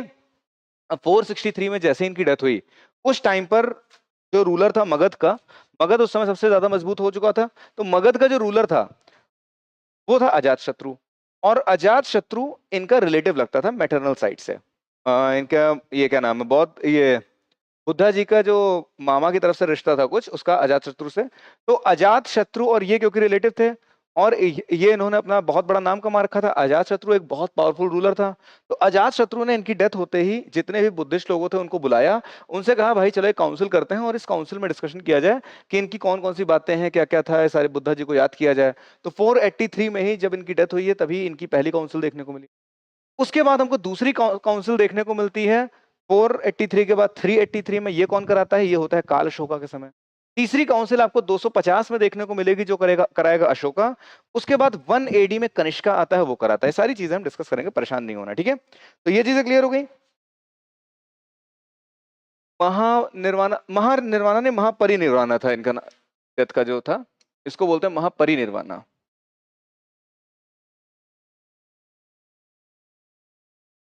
महापरिनिर्वाण। ठीक है।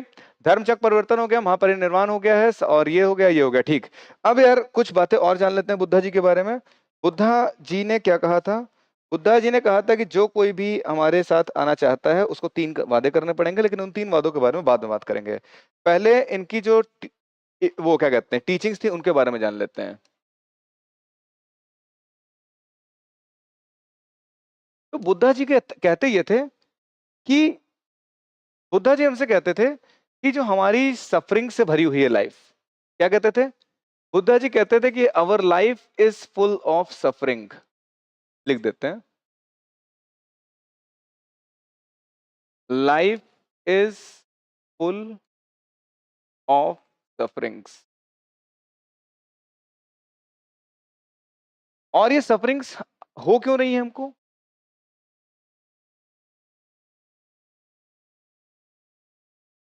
ये सफरिंग हो रही है हमको डिजायर की वजह से। जो हमारे डिजायर्स हैं उसकी वजह से हमको सफरिंग हो रही है।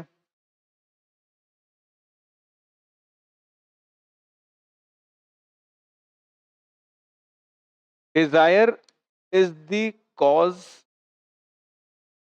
Of suffering. ठीक है। और तीसरी चीज क्या बता रहे हैं ये, कि अगर हम अपने डिजायर को कंट्रोल कर ले,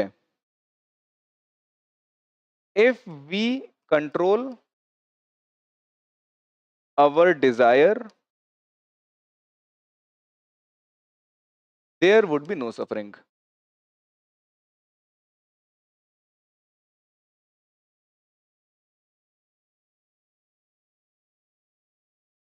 ठीक है। ये 3 बातें हो गई। चौथी बात इन्होंने कही कि अगर तुम डिजायर को कंट्रोल करना चाहते हो तो अष्टाध्याय मार्ग पे चलो। अष्टांगिक मार्ग पे चलो।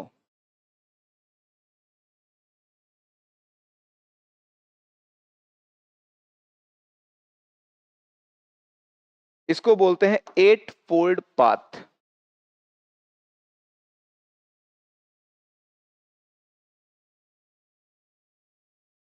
सिंपल सी बात देखो क्या है कि हमारी लाइफ ना ये सफरिंग से भरी हुई है। और ये सफरिंग्स क्यों है हमारी लाइफ में? हमारी लाइफ में सफरिंग्स इसलिए हैं क्योंकि हमें को डिजायर है। मैं चाहता हूं कि मैं ये चीज खरीद लूं, नहीं खरीद पा रहा हूं, इसलिए मैं सफर कर रहा हूं। अरे यार काश कि मेरे पास पैसा होता, मैं खरीद लेता। तो अगर मैं अपनी डिजायर को कंट्रोल कर लूंगा तो मेरा सफरिंग दूर हो जाएगी। अब डिजायर को कंट्रोल कैसे किया जाए? भैया डिजायर को कंट्रोल करना ही तो सबसे बड़ी प्रॉब्लम है। इस डिजायर को अगर कंट्रोल करना तो हमको करना पड़ेगा योग, हमको अपनी इंद्रियों पे काबू करना पड़ेगा। और ये चीज हम कर सकते हैं अष्टांगिक मार्ग से। ये क्या है? 8-fold पाथ है। उन्होंने अपने कुछ 8 लाइंस बताई हैं कि इस तरह से रहोगे तो आप सारी चीजों को कंट्रोल कर सकते हो। अगर आप बुद्धा के ग्रुप को ज्वाइन करना चाहते हो, आप बुद्धिस्ट भिक्षु बनना चाहते हो, तो फिर आपको 3 कसम खानी पड़ेंगी। तो ये तो हो गई इनकी टीचिंग्स। इसके बाद इनकी 3 वोस क्या थी?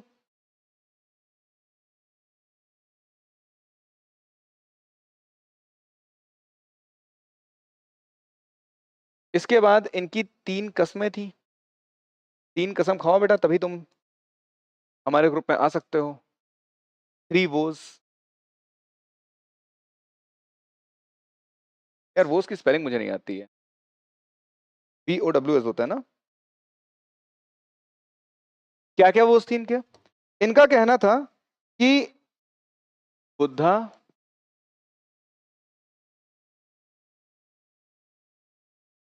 धम्मा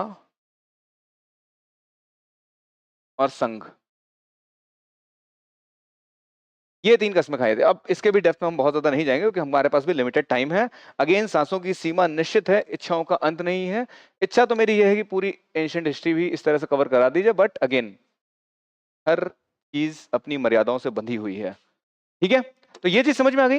ये 3 वोज इनकी पता चल गई। क्या 3 वोज है? ये 3 वोज आपको ध्यान रखनी पूछी जाती है, मैं इसलिए बता दे रहा हूं।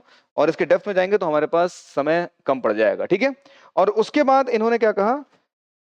इन्होंने बस इतनी बातें कही। अगर इनकी लाइफ के हम कुछ इवेंट्स के बारे में जानना चाहे, अगर हम इनकी लाइफ के इवेंट्स में नोटिस करेंगे तो कुछ इवेंट्स इनकी लाइफ में बहुत इंपॉर्टेंट हुए हैं।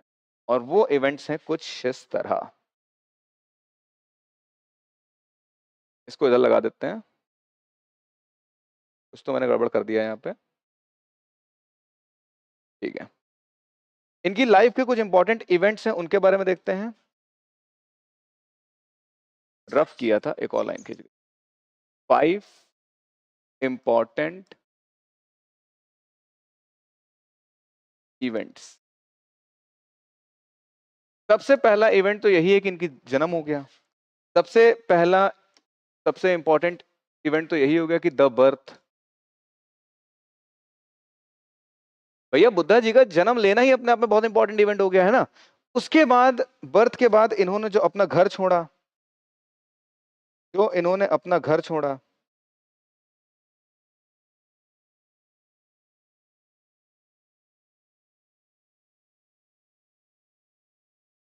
यार स्पेलिंग मुझे नहीं आती है,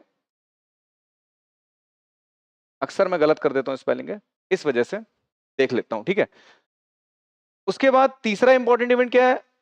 ये जन्म लेते हैं, घर छोड़ते हैं, उसको रिनिकेशन बोलते हैं। रिनिकेशन के बाद इन्होंने क्या किया है? घर छोड़ करके निकल गए हैं बाहर, फिर जा करके तपस्या करी है। तपस्या करके क्या बन गए हैं? तपस्या करके मॉन्क बन गए हैं, तो इनको एनलाइटमेंट मिला है।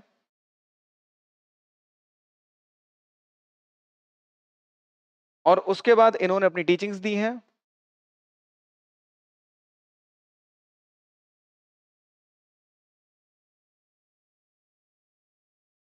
और एक लास्ट जो इवेंट था इनकी लाइफ का वो था इनकी डेथ। ठीक है, लास्ट इवेंट था इनकी डेथ। तो जो सबसे पहला इवेंट है बर्थ, उसको रिप्रेजेंट किया जाता है एक बुल से। ठीक है, एक बुल से इनकी बर्थ को रिप्रेजेंट किया जाता है। उसके बाद घर छोड़ के भागे थे, भागने के लिए घोड़ा चाहिए होगा, घोड़े पे बैठ के भागेंगे, तो हॉर्स होता है इनके रिकर्नेशन का इवेंट। 29 साल की एज में घर छोड़ के भागे थे, भागने को रिप्रेजेंट कर रहा है घोड़ा। एनलाइटमेंट इनको पीपल के पेड़ के नीचे मिला है, तो पीपल रिप्रेजेंट करेगा एनलाइटमेंट।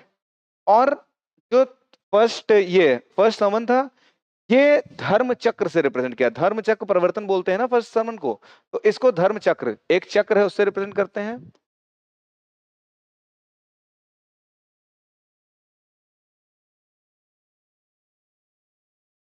जगह कम पड़ रही है थोड़ी सी, पकड़ लेते हैं।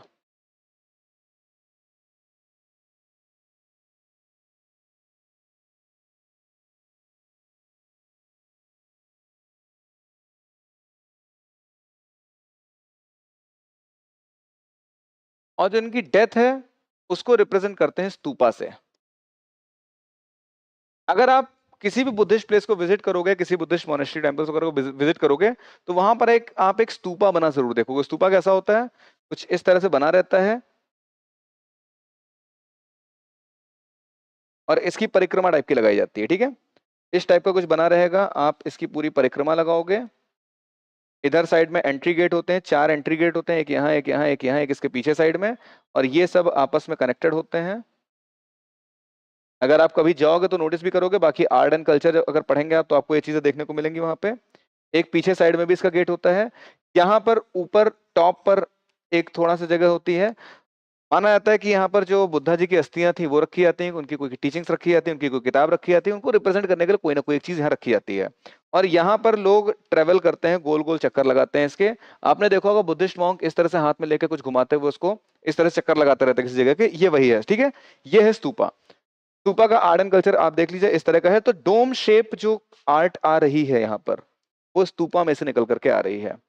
अब क्या हुआ है यार कि इससे पहले के जब जब बुद्धिस्ट के स्तूपा स्तूपा मिले हैं, इसके पहले के जनरली मंदिर नहीं पाए जाते हैं। होंगे तो डिस्ट्रॉय हो चुके होंगे। इससे पहले वैदिक कल्चर था, ठीक है, वैदिक कल्चर के बाद फिर मंदिर वगैरह बने होंगे लेकिन डिस्ट्रॉय हो चुके होंगे। जनरली जो सबसे ज्यादा पाया गया है स्तूपा पाया गया, मेजर मंदिर स्तूपा के बाद पाए गए हैं।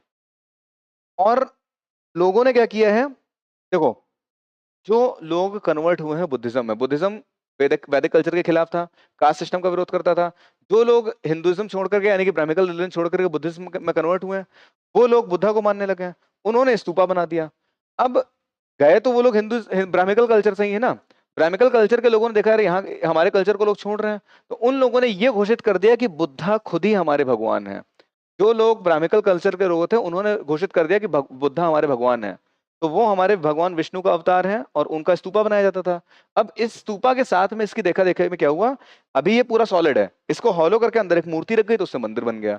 तो मंदिर का जो निर्माण हो रहा है, माना जाता है कि इस स्तूपा के बनने के बाद से शुरू हुआ है, ठीक है। तो स्तूपा इनकी डेथ को रिप्रेजेंट करता है। आई होप ये सारी बातें क्लियर है सबको। तो ये हो गया हमारा बुद्धिज्म का मेन पार्ट, ये हो गए इनके बारे में बाकी बातें, ठीक है। त्रिपिटक क्या है? अब इनके जो रिलीजियस टेक्स्ट थे, बुद्धिज्म के जो रिलीजियस टेक्स्ट थे उनको त्रिपिटक्स बोला जाता है, ठीक है। तो इसका करेक्ट आंसर हो जाएगा ऑप्शन बी, बुद्धिज्म, बुद्धिस्ट। और इसके त्रिपिटक का मतलब 3 बुक्स या 3 टेक्स्ट, इसको बोलते हैं त्रिपिटक।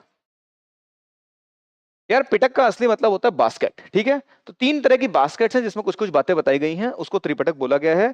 पहली त्रिपिटक और दूसरी त्रिपिटक का नाम क्या है? एक का नाम है सूत पिटक, एक का नाम है विनय पिटक, ठीक है। तो एक का नाम है विनय पिटक,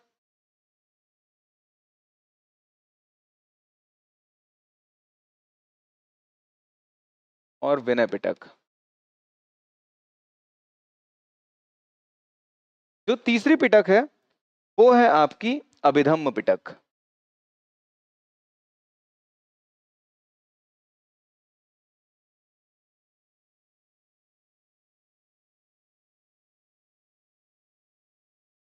तो ये हो गई हैं हमारी 3 पिटक्स, ठीक है।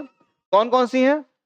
सूत पिटक है, विनय पिटक है, अभिधम्म पिटक है। ये 3 पिटक मिलकर के, ये 3 एक तरह की लिटरेचर हो गए, बुद्धिस्ट लिटरेचर हो गए हैं, और इनको एक साथ जब हम देखते हैं तो बोलते हैं ये त्रिपिटक्स हैं। तो अगर हमसे पूछा जाएगा कौन से धर्म के रिलीजियस टेक्स्ट हैं ये त्रिपिटक्स, तो वो है बुद्धिस्ट के, ठीक है। अब सुत्त पिटक, विनय पिटक और त्रिपिटक में बताया क्या गया है। अगर हम बात करें सुत्त पिटक की, तो सुत्त पिटक में यार जनरली पता है आपको, जो बुद्धिस्ट के समन होते थे, जहां पर बुद्धिस्ट अपने लेक्चर्स वगैरह दे रहे होते थे, वो सॉरी बुद्धिस्ट नहीं, बुद्धा जी जहां पे अपने लेक्चर्स दे रहे होते थे, उन सभी समन्स के बारे में बताया गया है, ठीक है। सरमन्स के बारे में बताया गया है।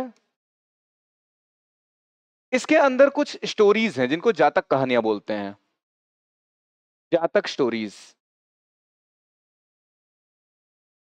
तो जातक स्टोरीज की हेल्प से मॉरल वैल्यूज को इंड्यूस करने की कोशिश करी जा रही है। सारे समन्स के बारे में बताया गया है, ये चीजें हैं। विनय पिटक में बताया गया है कि अगर कोई बुद्धिस्ट भिक्षु बना है तो उसके रूल्स एंड रेगुलेशंस क्या होंगे, रूल्स एंड रेगुलेशंस के बारे में। और जो आपका अभिधम्म पिटक है ये फिलोसफिकल पार्ट को डील करता है।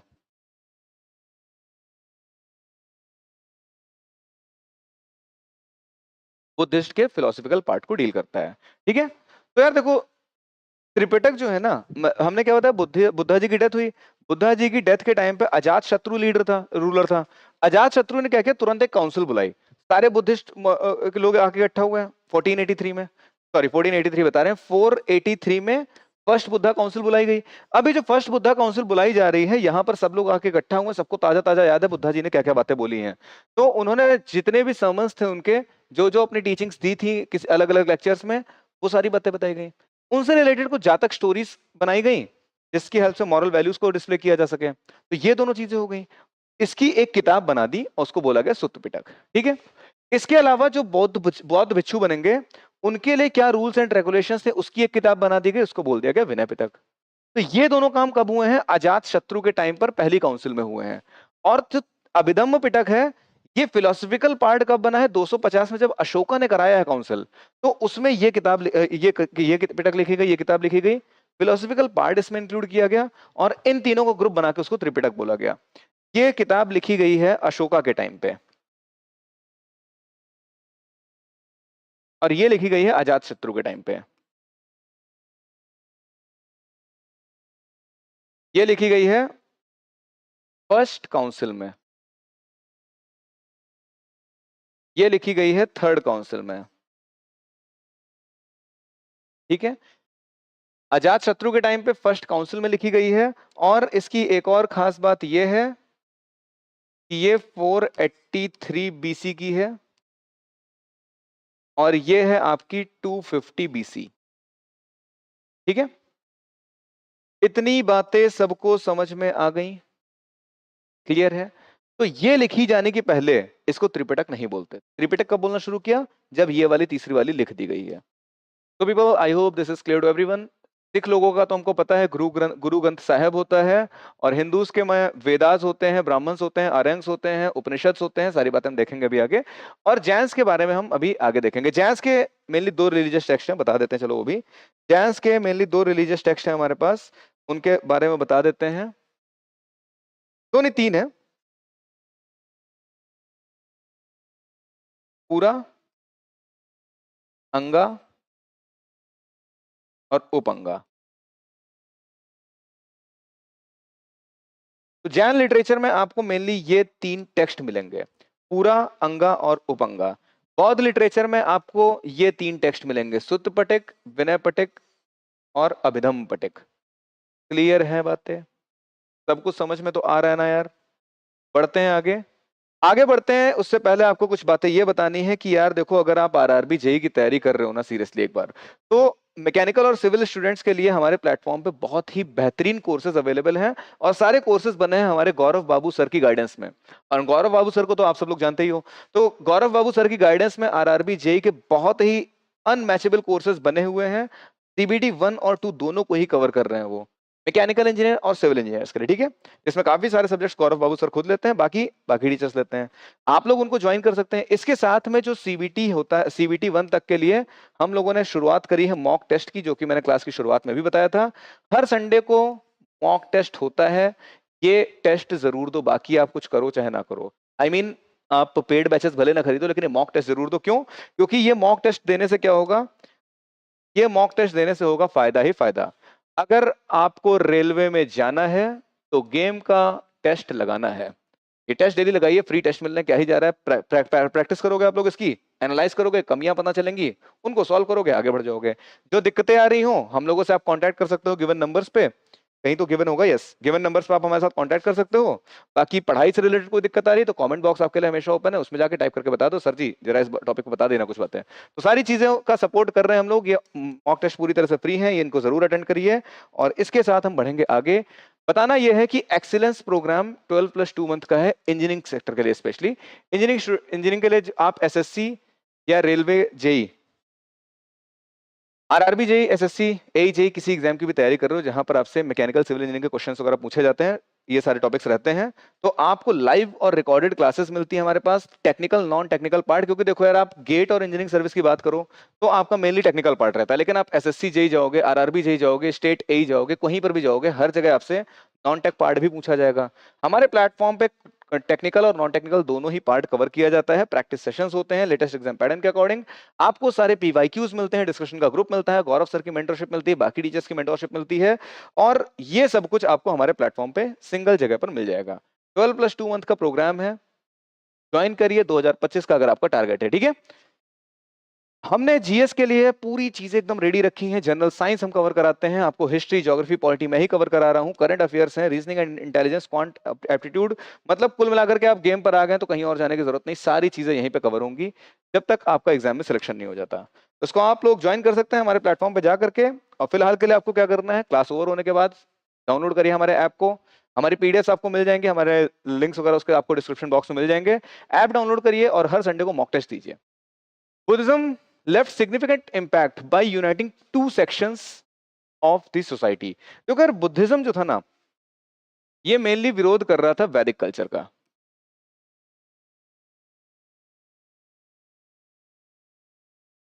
और इसमें भी ब्राह्मिकल रिलीजन का विरोध कर रहा था, स्पेशली ब्राह्मिकल कल्चर जो था।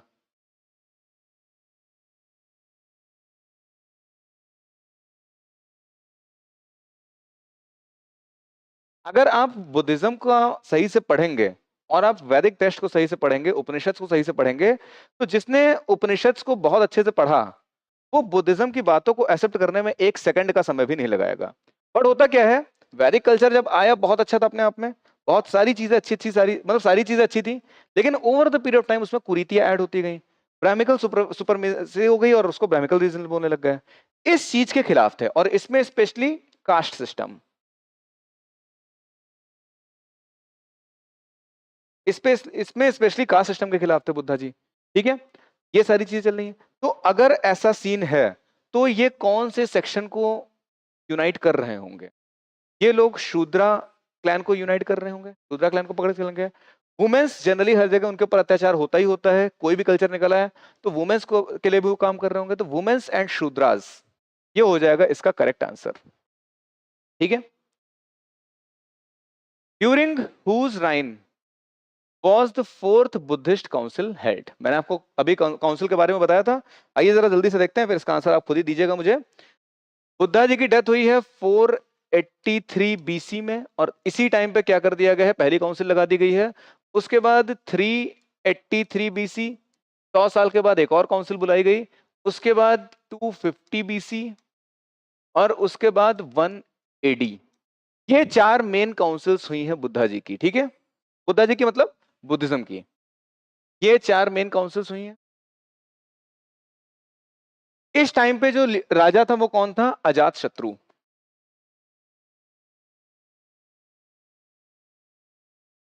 इस टाइम पे राजा था काल अशोक। इस टाइम पे राजा था अशोक, और इस टाइम पे जो राजा था उसका नाम था कनिष्क।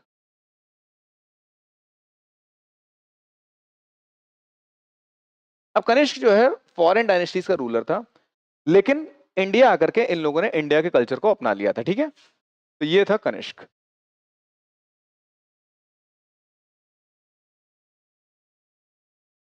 अगर हम बात करें 483 बीसी में क्या हुआ है, तो आपके जो सुत्त पिटक है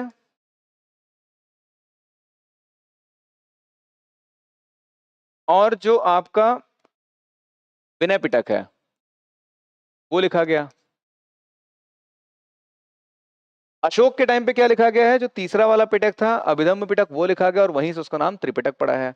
जरूरी है कि आपको ये भी याद रहे कि इनका मेन चेयरमैन कह रही है, उस काउंसिल का चेयरमैन कौन था, तो उसका जो चेयरमैन था सबसे पहली वाली का जो चेयरमैन था उसका नाम था महाकश्यप।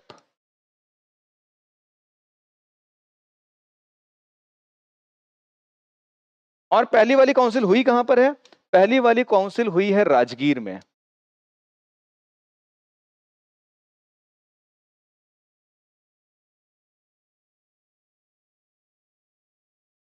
ऐसा ही होता है ना लोकेशन का सिंबल, गूगल लोकेशन वाला सिंबल जो होता है कुछ ऐसा ही होता है।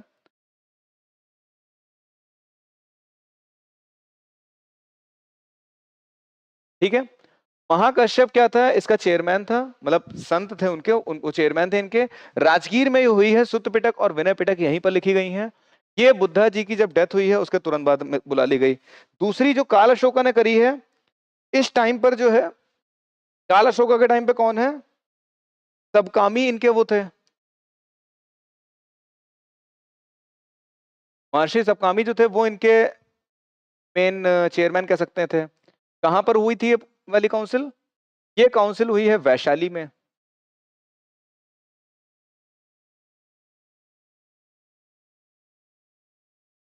ठीक है, तो ये तो बातें हो गई। यहां पर और क्या हो रहा था, यहां पर बुद्धिज्म में देखो, बुद्धा जी की डेथ को 100 साल हो चुके हैं लगभग। 100 साल के बाद आपस में लोग लड़ना झगड़ना शुरू कर देंगे रिलीजन में, तो यहां पर डिफरेंस इन ओपिनियन शुरुआत हो गई थी। डिफरेंस इन ओपिनियंस, भाई कोई बौद्ध भिक्षु कुछ और बोल रहा है, कोई बौद्ध भिक्षु कुछ और बोल रहा है, तो दोनों में क्लैश होना शुरू हो गया था। ठीक है, तो कुछ लोग थे जो न्यू स्कूल ऑफ थॉट को सपोर्ट कर रहे थे, कुछ ओल्ड को कर रहे थे। ओल्ड थॉट्स, कुछ लोग थे जो न्यू थॉट्स को सपोर्ट करते थे।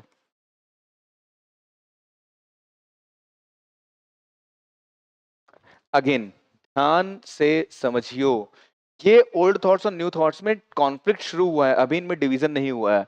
कनिष्क के टाइम पे ये सेपरेट हो जाएंगे। ठीक है, अशोक हो गया, सॉरी काल अशोक हो गया, अब अशोक की बारी है।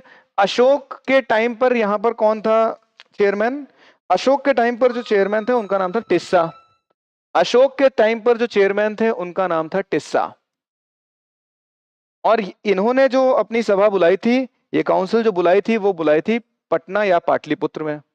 पाटलिपुत्र बोल देते हैं या पटना बोल देते हैं। ठीक है, कॉपी कर लेते हैं इसको जरा यहां से, कहाँ गया कॉपी वाला बटन, ये रहा, और इसको करेंगे पेस्ट। तो इन्होंने बुलाया है पाटलिपुत्र में।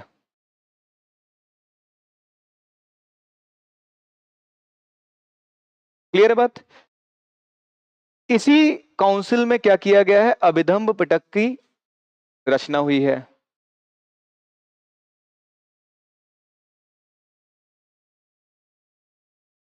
अभिधम्ब पिटक की रचना हो गई है, और अभिधम्ब पिटक की रचना हुई है, तो अब यहां पर से हम इसको त्रिपिटक कहने लगेंगे।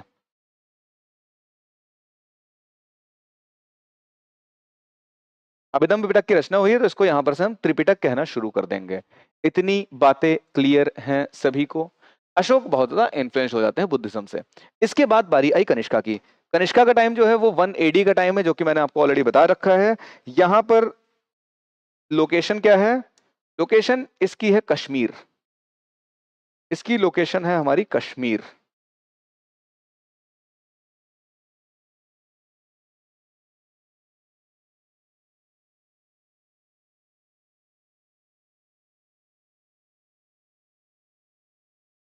ठीक है, और यहां पर क्या है, ये दो ग्रुप्स में डिवाइड हो गए हैं, हीनयान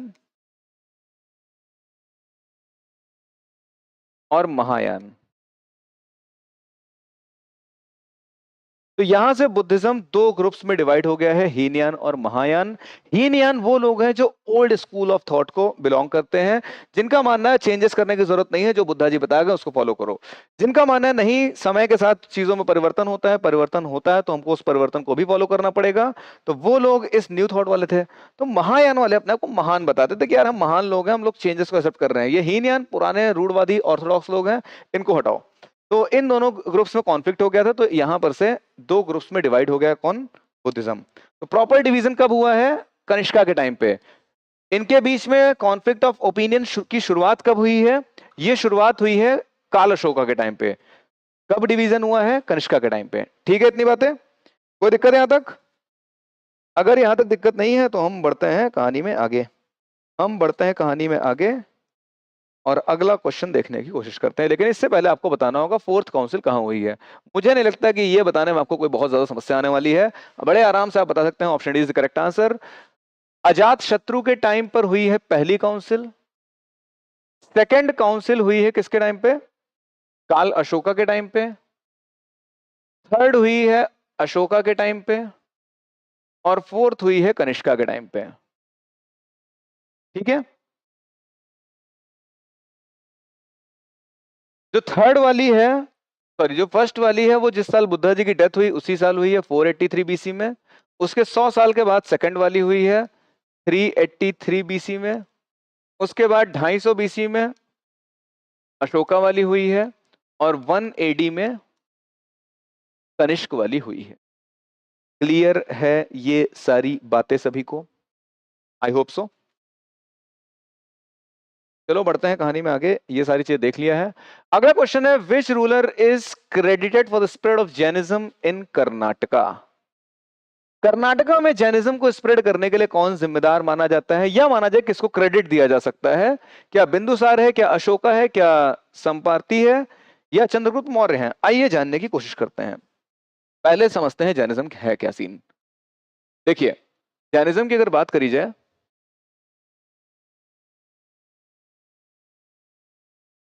तो जैनिज्म में तीर्थंकर होते हैं।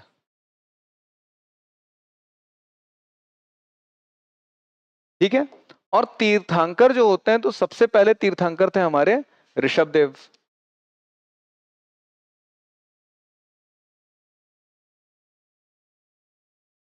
ये इक्ष्वाकु वंश के थे। भगवान श्री राम भी इक्ष्वाकु वंश के हैं, ऋषभदेव भी इक्ष्वाकु वंश के थे। तो माना जा सकता है कि ऋषभदेव और भगवान श्री राम दोनों एक ही वंश को बिलोंग करते थे। ठीक है। सेकंड तीर्थंकर, जो सेकंड नहीं, फर्स्ट के बाद जो इंपॉर्टेंट रोल प्ले करते हैं वो है 23rd तीर्थंकर, जिनका नाम था पार्श्वनाथ। और जो 24th तीर्थंकर हैं, इनका नाम था महावीर। अभी जो महावीर हैं, इन्हीं को रियल फाउंडर माना जाता है। असल में फाउंडर कौन है? ऋषभदेव। लेकिन इन्होंने क्या किया? धर्म की स्थापना करी, उसको फाउंड किया, टीचिंग्स अपनी स्प्रेड करी, सारी चीजें बढ़िया चल रही थी, लेकिन उसको अलग लेवल पर लेकर के गए हैं महावीर, इसलिए इनको रियल फाउंडर का क्रेडिट दिया जाता है। तो ये चीज हमको समझ में क्या आई है तीर्थंकर के बारे में। अब जैनिज्म में भी अलग अलग तरह की काउंसिल्स हो रही हैं। ठीक है। अगर हम बात करें महावीर की, अगर हम बात कर रहे हैं महावीर की, तो महावीर के बारे में एक मिनट रुकिएगा जरा। यस, तो महावीर के बारे में बता दें, ये 540 बीसी में इनका जन्म हुआ था। इनका जन्म कब हो रहा है? 540 बीसी में। अगर हम बात करें बुद्धा जी का जन्म कब हुआ था, बुद्धा जी का जन्म हुआ था, कब हुआ था? 563 बीसी में। इनका जन्म कब हो रहा है? 540 बीसी में। ठीक है। 563 में बुद्धा जी, 540 में ये, दोनों समकालीन थे, एक ही टाइम पे इस धरती पे चल रहे थे। लेकिन जो जैन धर्म है वो बहुत ज्यादा पुराना है। बुद्धा जी ने शुरुआत करी है 563 में इनका जन्म हुआ, उसके लगभग 30-32 साल बाद बुद्धिज्म धर्म की शुरुआत हुई है। जैनिज्म धर्म आप देख रहे हो, ऋषभदेव, ऋषभदेव राम जी के भी पूर्वज थे। तो राम जी से पहले से भी पहले का पुराना धर्म है। तो जैनिज्म बहुत ज्यादा पुराना धर्म है। माना जाता है हिंदुज्म और जैनिज्म एकदम पैरेलल में धर्म चले हैं दोनों। ठीक है। और कंपैरेटिवली बुद्धिज्म काफी नया धर्म था। ये चीज क्लियर हुई। जैनिज्म में इनकी बर्थ हुई है इस दिन। ठीक है। और उसके बाद हम बात करेंगे, ये किस बारे में बात करते थे? तो यार ये बात करते थे जिना के बारे में। जिना का मतलब वो जो अपने सभी इंद्रियों पे कंट्रोल रखता हो। One who control all his senses is known as Jina. तो इन्होंने कॉन्सेप्ट दिया था जिना का, इन्होंने कॉन्सेप्ट दिया था जिना का, one who controls all his senses.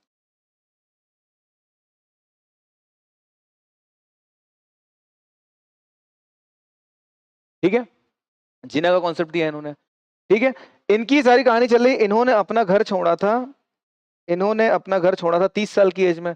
Buddha ji ने छोड़ा था 29 साल की एज में, इन्होंने 30 साल की एज में अपना घर छोड़ा था।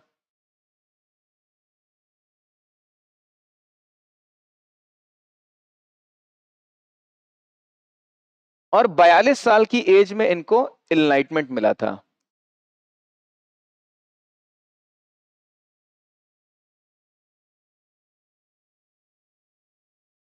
किसी को घर से निकलते ही मिल गई मंजिल, कोई उम्र भर मेरी तरह सफर में रहा। बुद्धा जी को 3 सालों में एनलाइटमेंट मिल गया था, इनको 12 साल का समय लग गया था एनलाइटमेंट मिलने में। ठीक है, तो ये भी नदी के किनारे ये भी मेडिटेशन कर रहे थे, वहीं पर इनको एनलाइटमेंट की प्राप्ति हुई थी। क्लियर है बात? फिर इनकी डेथ हुई है कब? इनकी डेथ की अगर हम बात करें,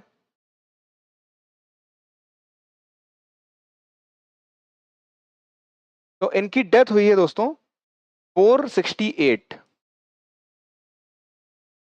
बीसी में। ठीक है, तो इनका जन्म हुआ है 540 बीसी में, 468 में इनकी डेथ हो गई है। बुद्धा जी की डेथ कब हुई थी? बुद्धा जी की डेथ हुई थी 483 बीसी में। 483 में बुद्धा जी की डेथ हुई, 468 में इनकी डेथ हुई है। ये सारी बातें क्लियर है सबको? ये जो अपनी बातें कहते थे, इनकी डेथ हुई राजगीर में, ये बातें ध्यान रखना। ये जो बातें करते थे वो अपनी बातों में कहते थे कुछ बातें, वो बातें ये हैं कि 5 रास्ते हैं, उनको ध्यान रखना है। टीचिंग्स क्या है? 5 फोल्ड टीचिंग्स है इनकी, ये स्पेशली कहते हैं 5 टीचिंग्स हैं। इनकी टीचिंग्स में क्या क्या इंक्लूडेड था? सबसे पहले तो ये कहते थे कि आपको अहिंसा करनी है,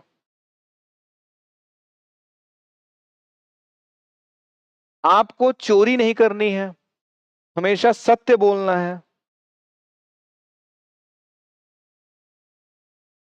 आपको चोरी नहीं करनी है, अस्तेय। ठीक है, आपको प्रॉपर्टी नहीं रखनी है, परिग्राही। आपको प्रॉपर्टी नहीं रखनी है, अपरिग्राही।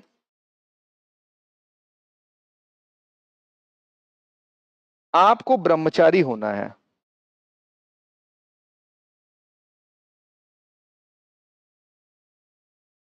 तो क्या है? अहिंसा, सत्य, अस्तेय। अहिंसा करनी है, किसी की हिंसा नहीं करनी है, चोरी नहीं करनी है, झूठ नहीं बोलना है, अपारिग्रह यानी कि हमको अपनी प्रॉपर्टी नहीं रखनी है, और ब्रह्मचारी बनकर जीवन व्यतीत करना है। ये इनकी टीचिंग्स थी, या कह दीजिए कि ये 5 चीजें कहते थे कि आप लोग फॉलो करो। ये हैं सारी बातें, इन टीचिंग्स को ही बोला जाता है। कितनी टीचिंग्स हैं ये? ऐसा नहीं लगता कि 5 टीचिंग्स हैं। सर जी बताया ही आपने 5 है, तो ऐसा लगेगा क्या? इन 5 टीचिंग्स को बोलते थे पंच महाव्रत। इन टीचिंग्स को बोलते थे पंच महाव्रत। ये 5 इंपॉर्टेंट व्रत आपको रखने हैं अगर आप जिना बनना चाहते हो तो। अगर आप controller of all the senses बनना चाहते हो, अगर आप जिना, मतलब जैनिज्म में सबसे सुप्रीम जो स्टेज है वो जिना की स्टेज है, अगर आप उसको अटेन करना चाहते हो तो ये 5 रास्ते आपको पकड़ के चलने पड़ेंगे। इनकी भी कुछ काउंसिल्स हुई थी इनकी डेथ के बाद। तो एक काउंसिल जो हुई है वो हुई है चंद्रगुप्त मौर्य के टाइम पे। इनकी डेथ के बाद नहीं, कुछ काउंसिल इनकी डेथ के पहले भी हैं, इनके जन्म के भी पहले कुछ काउंसिल्स हुई हैं। एक काउंसिल हुई है चंद्रगुप्त मौर्य के टाइम पे, एक काउंसिल हुई है इनकी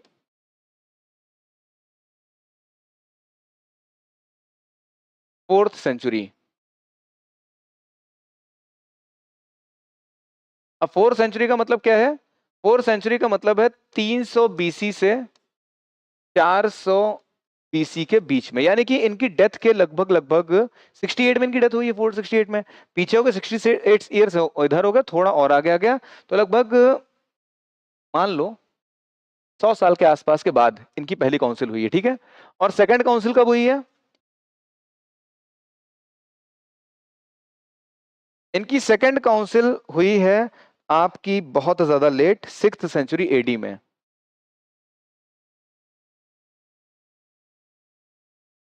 मैंने एक बात अभी बोल दी थी कि इनकी जन्म से पहले भी काउंसिल हुई है। देखो, जन्म से पहले काउंसिल होने का मतलब यह है कि इनके 24 तीर्थंकर्स थे। इन 24 तीर्थंकर्स में जो पहले 23 रहे उनकी भी कुछ कुछ सभाएं लगती होंगी, लेकिन वो काउंसिल उतना ज्यादा कंसिडरेशन में नहीं थी। जो मेन काउंसिल कंसिडरेशन में मानी जाती वो ये दोनों मानी जाती जो इनकी डेथ के बाद की है। ठीक है, एक है 4th सेंचुरी में, एक है 6th सेंचुरी में। ये बात क्लियर हो गई? पहली ही काउंसिल में कॉन्फ्लिक्ट ऑफ ओपिनियन हुआ था और ये 2 पार्ट में टूट गए थे। एक ग्रुप था वो जो कहता था दिगंबर हैं हम, एक था जो कहता था हम श्वेतांबर हैं। दिगंबर का मतलब दिग अंबर, जो अंबर है वही हमारे कपड़े हैं। श्वेतांबर कहता था कि हम सफेद कपड़े पहनेंगे। तो एक ग्रुप है जो कपड़े ही नहीं पहनता था, जो कहता था आसमान ही हमारे कपड़े हैं, हम कपड़े नहीं पहनेंगे, तो पूरा नेकेड रहता था। दूसरा ग्रुप श्वेतांबर था जो सफेद कपड़े पहनता था, ठीक है। तो जो दिगंबर वाले थे ये भद्रबाहु के फॉलोवर थे, भद्रबाहु।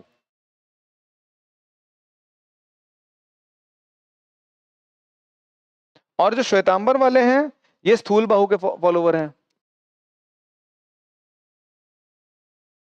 मतलब ये है कि इस काउंसिल में दो ऋषि आए हैं, एक का नाम भद्रबाहु है, एक का नाम स्थूलबाहु है। तो इन दोनों में आपस में कॉन्फ्लिक्ट ऑफ ओपिनियन हुआ। भद्रबाहु का कहना है नहीं हम नेकेड रहेंगे, स्थूलबाहु का कहना है कि नहीं हमको श्वेतांबर है, हम सफेद कपड़े पहन के रहेंगे। तो इन दोनों में कॉन्फ्लिक्ट ऑफ ओपिनियन हुआ। यहाँ पर इस समय पड़ा था बहुत ज्यादा भयंकर वाला फेमाइन, और इस फेमाइन की वजह से भद्रबाहु ने अपने जो सपोर्टर्स थे उनको लेकर के साउथ की तरफ प्रस्थान कर दिया, साउथ की तरफ प्रस्थान कर दिया। और स्थूलबाहु ने कहा हम लोग नॉर्थ में ही रहेंगे। तो नॉर्थ और साउथ में इनका डिवीजन हो गया है, ठीक है। अब जब ये साउथ की तरफ प्रस्थान कर रहे हैं, सारी कहानी कब हो रही है? ये सारी कहानी हो रही है जब चंद्रगुप्त मौर्य राजा है, और चंद्रगुप्त मौर्य ने भी जैनिज्म अपना लिया था। और जब ये लोग साउथ की तरफ प्रस्थान किए हैं तो चंद्रगुप्त मौर्य भी इनके साथ साउथ में चला गया। जब चंद्रगुप्त मौर्य भी इनके साथ साउथ में चला गया है तो साउथ में जाकर के, भाई राजा था तो उसने उस रिलीजन को आगे बढ़ाया साउथ में जाकर के, और साउथ में जब रिलीजन को आगे बढ़ाया गया तो इस वजह से इस क्वेश्चन का आंसर आपको मिल गया होगा कि साउथ पार्ट ऑफ इंडिया में यानी कि कर्नाटक में किसने जैनिज्म को बढ़ाया। Option is correct, option is option A, ठीक है। तो ऐसी एक्सपेक्टेशन है कि ये बातें सबको समझ में आ रही होंगी। ये होगा इनकी काउंसिल्स के बारे में। जो 6th सेंचुरी है, 6th सेंचुरी का मतलब समझ रहे हो क्या है? 6th सेंचुरी का मतलब 500 एडी से लेकर 600 एडी के बीच में।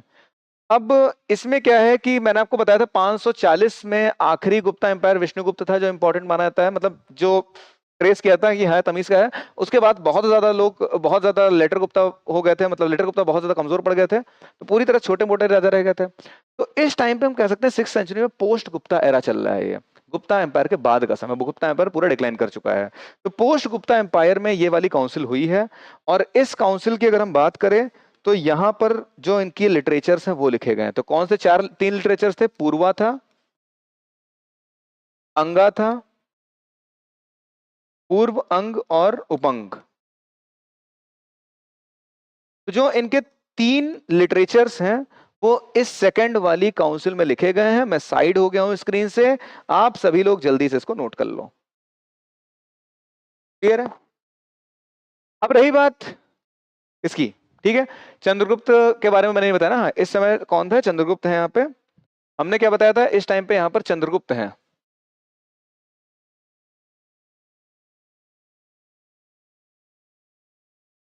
और यार ये बताओ, चंद्रगुप्त मौर्य, चंद्रगुप्त 3 हुए हैं।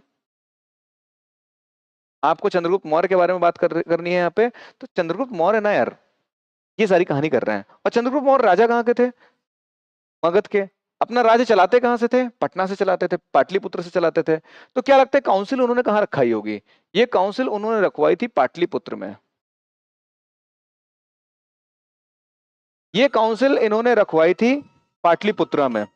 तो पाटलिपुत्र में इन्होंने अपनी ये काउंसिल रखाई। चंद्रगुप्त मौर्य थे, बाद में ये भद्रबाहु के साथ ही साउथ इंडिया चले गए थे, वहां कर्नाटक में जाकर पूरे धर्म का प्रचार प्रसार किया।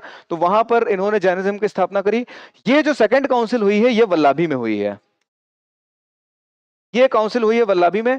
सेंट्रल इंडिया जो है हमारा, वहां पर कोई स्ट्रांग रूलर बचा नहीं है, ठीक है। अब सेंट्रल रूलर कोई स्ट्रांग बचा नहीं है, इस वजह से क्या है कि अलग अलग रीजन में अलग अलग रीजनल रूलर्स निकल आए हैं। तो एक कोई रीजनल रूलर था वल्लभी का, उसने ये काउंसिल कराई है, ठीक है यार।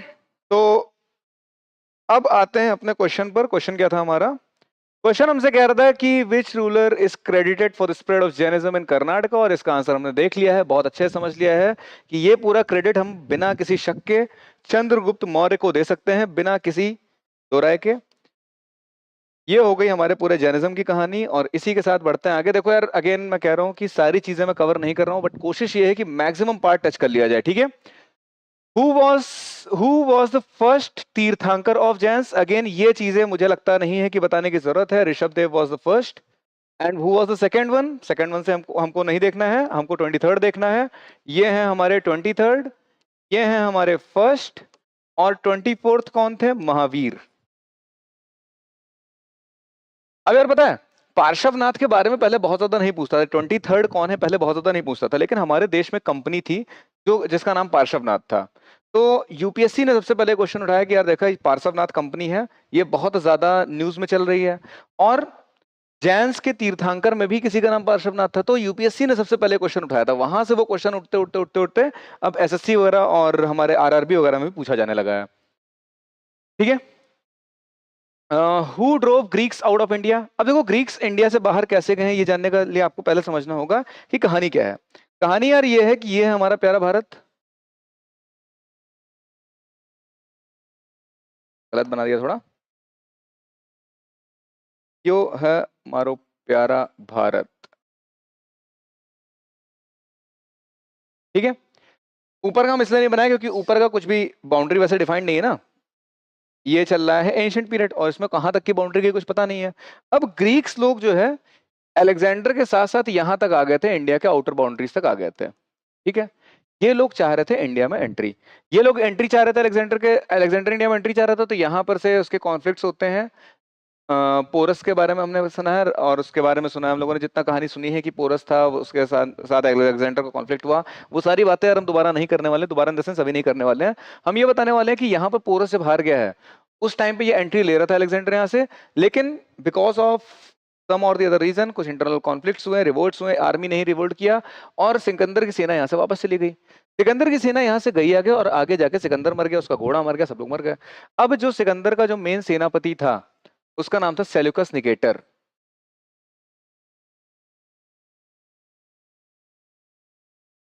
ये सिकंदर का सेनापति था। इसने सोचा कि यार चलो इंडिया वापस चलते, कुछ तो गड़बड़ है, ऐसे कैसे यार हम वापस चले जाएंगे। तो सेल्यूकस निकेटर ने दोबारा से इंडिया पे इन्वेड किया। जब इसने दोबारा इंडिया पे इन्वेड किया तो यहां पर था चंद्रगुप्त मौर्य। चंद्रगुप्त। ठीक है। तो सेल्यूकस निकेटर सिकंदर की सेना को लेकर फिर इंडिया आता है इनके ऊपर अटैक करने के लिए, और चंद्रगुप्त मौर्य जो है इसको पटक पटक के मारते हैं यार, मतलब एकदम कूट देते हैं धर के सिकंदर की पूरी सेना को कूट दिया। सिकंदर यहाँ से, ये सेल्यूकस निकेटर भी यहाँ से चला गया, और यहीं पर से क्या होता है, इसकी बेटी थी हेलेना, हेलेना की और चंद्रगुप्त मौर्य की शादी करा के जाता है।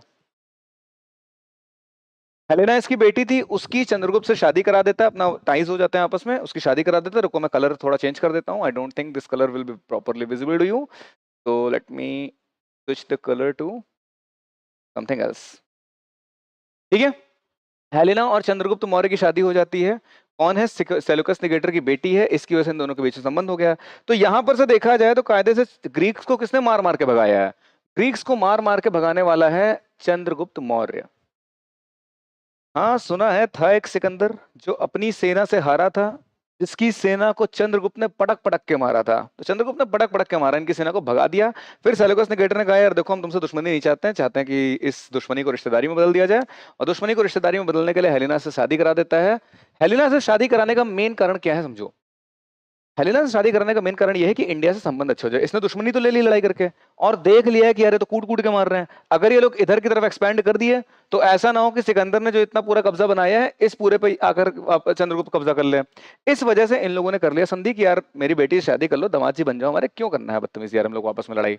और दहेज में इधर का पूरा काबुल वाला रीजन इनको मिल गया, चंद्रगुप्त को। ठीक है। अब सेल्यूकस निकेटर को थोड़ा डाउट ये था कि यार ऐसा ना हो कि ये लोग मेरी बेटी को यहाँ पे प्रताड़ित करें, इसलिए सेल्यूकस निकेटर ने अपना एक आदमी इसके कोर्ट में भेज दिया जिसका नाम था मेगास्थनीस। ठीक है। मेगास्थनीस को चंद्रगुप्त के कोर्ट में भेज दिया, चंद्रगुप्त के कोर्ट में मेगास्थनीस आके रुकता है, और वो यहाँ के बारे में सारी चीजें देखता है कि यार ग्रीक से तो काफी ज्यादा अच्छे लोग हैं ये लोग। ठीक है। इसने एक किताब लिखी इंडिका। ये कोई पहली बार ऐसा हुआ है कि कोई फॉरेन ट्रेवलर इंडिया में आया है, यहाँ पे रुका है, और यहाँ के ऊपर कोई किताब लिखा है। इसके बाद जो दूसरा आदमी ऐसा होगा वो होगा फाहिन, और तीसरा आदमी जो होगा वो होगा ह्यून सैंग।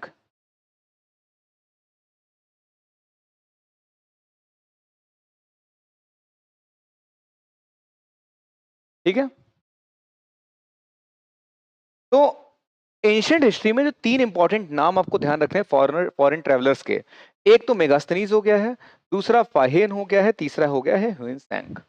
ये चीज ध्यान रह जाएगी, कोई दिक्कत इसमें? ठीक है, तो ये सारी चीजें पता चलती हैं और यहां पर से हम कह सकते हैं कि we can call Chandragupta Maurya as the correct answer. ठीक है, तो चंद्रगुप्त विक्रमादित्य नहीं होगा। चंद्रगुप्त विक्रमादित्य कौन है? चंद्रगुप्त टू जो था, चंद्रगुप्त टू ने चंद्रगुप्त विक्रमादित्य का टाइटल्स लिया था जब इसने हराया था बहुत ही बड़ी सेनाओं को। अशोक इनकी डायनेस्टी का ही, इन्हीं की डायनेस्टी में आगे आ रहा था, लेकिन वो इसके लिए नहीं जिम्मेदार है। ये पूरी कहानी हम लोग को क्लियर है। अब हम बढ़ते हैं आगे। Which event brought about a drastic change in Ashoka's administrative policy? देखो यार, क्या है, एडमिनिस्ट्रेटिव ने ओवरऑल अशोका की पॉलिसी पे बहुत बड़ा चेंज आया था कलिंग के वॉर की वजह से। ठीक है, कलिंग का वॉर हो रहा है और कलिंग का वॉर एक लौता वॉर है जो अशोका ने एज अ रूलर लड़ा था। Only and last battle of Ashoka as a ruler, या एम्परर बोल देते हैं, एज एन एम्परर अशोक ने अपना आखिरी बैटल यही लड़ा था। इसके बाद इसने लड़ाई त्याग दी थी। उसने कहा था बुद्धम शरणम गच्छामि, बुद्धम शरणम गच्छामि। तो इसके बाद क्या हुआ था? बुद्धिस्ट बन गया था। देखो, अशोक के बाबा थे चंद्रगुप्त मौर्य, वो थे जैन, उन्होंने जैन संप्रदाय अपना लिया था। चंद्रगुप्त को सपोर्ट किसने किया था? एक ब्राह्मण ने। तो ब्राह्मण ने सपोर्ट किया, उनको राजा बनाया, उन्होंने अपना लिया क्या? जैन संप्रदाय। उसके बाद जो उनके बेटे थे बिंबिसार बिंदुसार, इन्होंने क्या अपना लिया था? इन्होंने अपना लिया था आजीविका सेक्ट। आजीविका सेक्ट मतलब सब कुछ प्री डिफाइंड है, सब कुछ चलने दो, वो वाला सेक्ट अपना लिया था। बहुत सारे लगभग 62 सेक्ट्स थे जो बहुत ज्यादा फेमस थे इंडिया में इस टाइम पीरियड में। ठीक है, जिनमें से एक बुद्धिज्म है, एक जैनिज्म है, और एक है जिसको आज की डेट में हम हिंदू बोलते हैं, वो असल में ब्राह्मिकल रिलीजन थे। बाकी के 62 सेट्स जो थे वो सब कंबाइन होकर के आज के प्रेजेंट हिंदू बन गए हैं। ठीक है, तो ये 3 सेट्स हम मेजर इसमें पढ़ते हैं। चारवाक फिलोसफी थी, मीमांसा फिलोसफी थी, बहुत सारी फिलोसफी चल रही थी। वैसे एक सेक्ट था आजीविका। तो चंद्रगुप्त के बेटे ने आजीविका सेक्ट अपना लिया और इसने क्या अपना लिया? अशोक ने, जो उसका बेटा था, बुद्धिज्म। ठीक है, so people, I hope this is clear to everyone. अब क्या है? Gandhara style of art flourish during whose reign? Gandhara art of style किसके टाइम पर रही? अब गांधार आर्ट ऑफ स्टाइल का मतलब बारे में जान लो जरा। इंडिया में जो मूर्तियां पाई जाती हैं वो 3 स्टाइल में पाई जाती हैं। एक होती है गांधार कला, दूसरी मूर्ति कला है मथुरा की, और तीसरी मूर्ति कला पाई जाती है अमरावती की। ठीक है, मूर्ति किस तरह से बनाई जाए टोटल उस बारे में बात हो रही है। और जनरली जो मूर्ति कला की बात हो रही है तो यहां पर क्या फेमस हो रहा था? बुद्धिज्म के टाइम पे पूरी कहानी हो रही थी है। तो ज्यादातर मूर्ति कला में बुद्धा को रिप्रेजेंट करने की कोशिश करी जा रही है। तो यहाँ पर बुद्धा जी का जो रिप्रेजेंटेशन है कैसा है? यहाँ पर मेनली बुद्धा जी को ही रिप्रेजेंट किया जा रहा है और खास बहुत ज्यादा कोई मूर्ति नहीं बनाई जा रही। मेन बुद्धा जी का रिप्रेजेंटेशन किया जा रहा है। और बुद्धा जी का रिप्रेजेंटेशन कैसा किया जा रहा है? ग्रीक इन्फ्लुएंस है उन बुद्धा जी के ऊपर।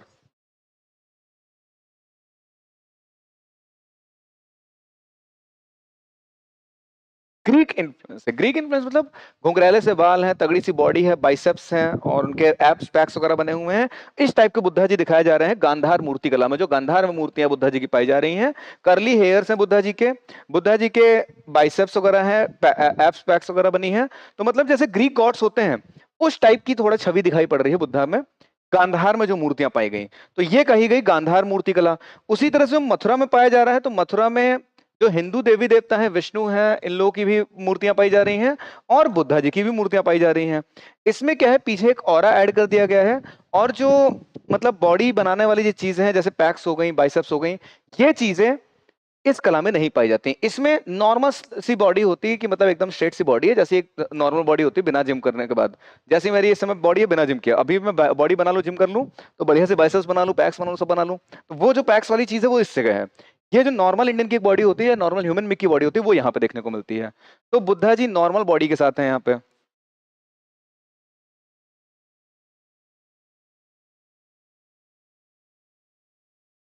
ठीक है, समझ में आ गया? लिख लेना अपने हिसाब से। और तीसरी जो अमरावती की मूर्ति कला है, अमरावती की मूर्ति कला में ज्यादा फोकस बाकी जो बुद्धा के ऊपर ज्यादा फोकस नहीं किया गया है, बाकी चीजों पर, बाकी देवी देवताओं पर ज्यादा फोकस है और स्टोरीज पे ज्यादा फोकस है। ये लोग मूर्तियों की हेल्प से स्टोरी टेलिंग कर रहे हैं। मतलब आप मूर्तियां देखोगे वहां की, तो लाइन से एक ही तरह की बहुत सारी मूर्ति बनाई, आप मूर्ति देख के लगेगा कि ये मूर्ति कोई स्टोरी बताने की कोशिश कर रही है, कि एक बच्चे को माँ ने ऐसे गोद में लिया है, उसके बगल में सेम मूर्ति बनी है, सेम माँ है, सेम बच्चा है, लेकिन बच्चे को ऐसे उछाल रही है, तीसरे में वापस से कैच कर रही है। मतलब इस तरह से एक स्टोरी नरेट करने की कोशिश करी जा रही है। वो चीजें दिखाई पड़ती हैं हमको अमरावती की मूर्ति कलाओं में। तो अमरावती स्कूल ऑफ आर्ट में क्या मिल रहा है? स्टोरी टेलिंग मिल रही है। यहाँ पे नॉर्मल बुद्धा मिल रहे हैं, कृष्ण जी मिल रहे हैं, हनुमान और अपने हिंदू देवी देवता मिल रहे हैं। यहाँ पर स्पेशली बुद्धा पे फोकस है, और बुद्धा जी के ऊपर ग्रीक इन्फ्लुएंस है। ग्रीक इन्फ्लुएंस, ग्रीक गॉड का इन्फ्लुएंस है। घुंघराले से बाल, बढ़िया से बॉडी, बढ़िया in the sense biceps triceps वाली। तो ये चीज हो गई।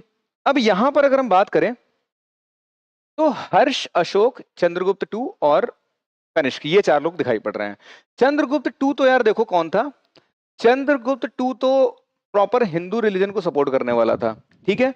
तो इसके में बहुत कम चांसेस है कि गांधार मूर्तिकला बहुत ज्यादा प्रचलित हो, पहली चीज। दूसरी चीज, अशोक के टाइम पर उतना ज्यादा नहीं चल रहा था। अशोक ने तो नया नया बुद्धिज्म अपनाया ही था, तो अभी तक मूर्तिकला उतनी डेवलप ही नहीं हुई है। हल्की फुल्की हुई है, लेकिन उतनी गांधार की साइड में डेवलप नहीं हुई है। ग्रीक्स लोग आ करके कहां पे बस गए हैं? गांधार में बस गए हैं। और इन ग्रीक्स का ही जो किंगडम है, इन ग्रीक्स के ही किंगडम से निकल करके आता है कनिष्का। तो कनिष्का के ऊपर गांधार साइड का इन्फ्लुएंस होगा कि नहीं होगा? कनिष्का के ऊपर गांधार साइड का इन्फ्लुएंस होगा। तो कनिष्का उस गांधार कला को बहुत ज्यादा प्रोत्साहन करता है कि हाँ भाई, हम उस किंगडम को बिलोंग करते थे, उधर से निकल करके आए, तो उस चीज को वो किया जाए। तो कनिष्का जो है, कनिष्का के टाइम पे गांधार मूर्तिकला बहुत ज्यादा प्रचलित हुई है, ठीक है। अंडर मौर्यन एडमिनिस्ट्रेशन शीताध्यक्ष किसको कहते थे? अब देखो कुछ नाम हैं, जैसे आज की हमारी ब्यूरोक्रेसी है, एग्जैक्टली सेम या कह ले इससे थोड़ी बेहतर ब्यूरोक्रेसी देखने को मिली थी मॉडर्न एडमिनिस्ट्रेशन में। वहां पर क्या क्या चीजें थी और देखते हैं। जैसे हमारे पास आज के ब्यूरोक्रेटिक टाइटल्स वगैरह हमने दे करके रखे हैं। एक मिनट में ज्योग्राफी के लिए आया चीज है क्या, ठीक है। जैसे हम लोगों ने आज की डेट में ब्यूरोक्रेटिक टाइटल्स वगैरह दे करके रखे हैं, मंत्री है, ये है, वो है, वैसे ही तब भी थे। तो एक पद था जिसका नाम था मंत्री। मंत्री का मतलब राजा है, राजा के बाद जो सुप्रीम मंत्री है उसको chief minister, chief of all the ministers को मंत्री कहते थे। उसके बाद पुरोहित एकदम थी। पुरोहित कौन है? प्रीस्ट को पुरोहित बोला जा रहा है। उसके बाद सेनापति, समझ में आ रहा होगा ये नाम, एज द नेम सजेस्ट सेनापति, आपको समझ में आ रहा है कौन होगा? कमांडर इन चीफ होगा। दंडपाल, दंडपाल बोलते थे पुलिस को, ठीक है। जो पुलिस सिस्टम था उसको दंडपाल बोलते थे। कोषाध्यक्ष,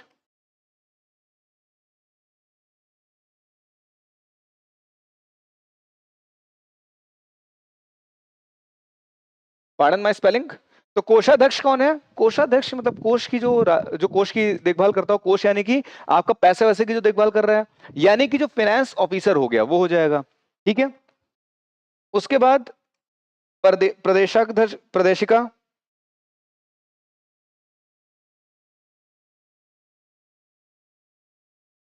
ये कौन है?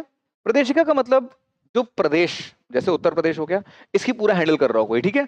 तो इसके टाइम पे भी अलग अलग तरह के स्टेट्स बने होंगे, प्रदेश बने होंगे छोटे छोटे से।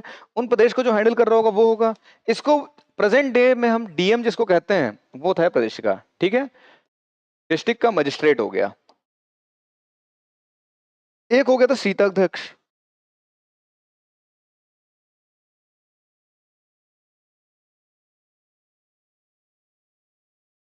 शीताध्यक्ष किसको कहते हैं ये आखिरी में बताऊंगा मैं।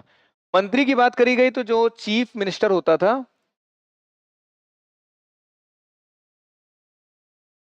एंड अगेन चीफ मिनिस्टर का मतलब प्रेजेंट डे चीफ मिनिस्टर जिसको आप सोचते हो उसकी बात नहीं हो रही, जो सारे मिनिस्टर का जो मेन हेड होता था वो होता था। पुरोहित आपका होता था चीफ प्राइस्ट, ठीक है।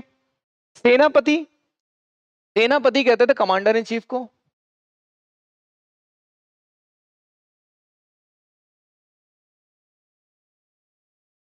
इसको सेनापति बोलते थे।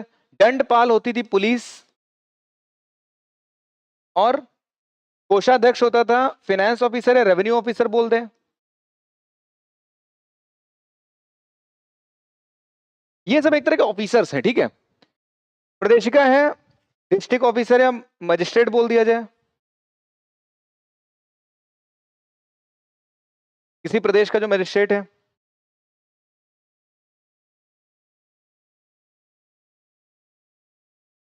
और सीताध्यक्ष किसको कहते हैं, आप बताइए। सीताध्यक्ष कहते हैं ऑप्शन ए रॉयल हरम, नहीं, हरम की बात नहीं हो रही है यहाँ पे। कस्टम्स के इंचार्ज को भी नहीं कहते हैं, माइंस के इंचार्ज को भी नहीं कहते हैं, इन तीनों को नहीं कहते हैं। क्या कोई गेस करके बता सकता है सीताध्यक्ष किसको कहते होंगे? सीताध्यक्ष कहते होंगे किसको, ये बताना है आपको, ठीक है।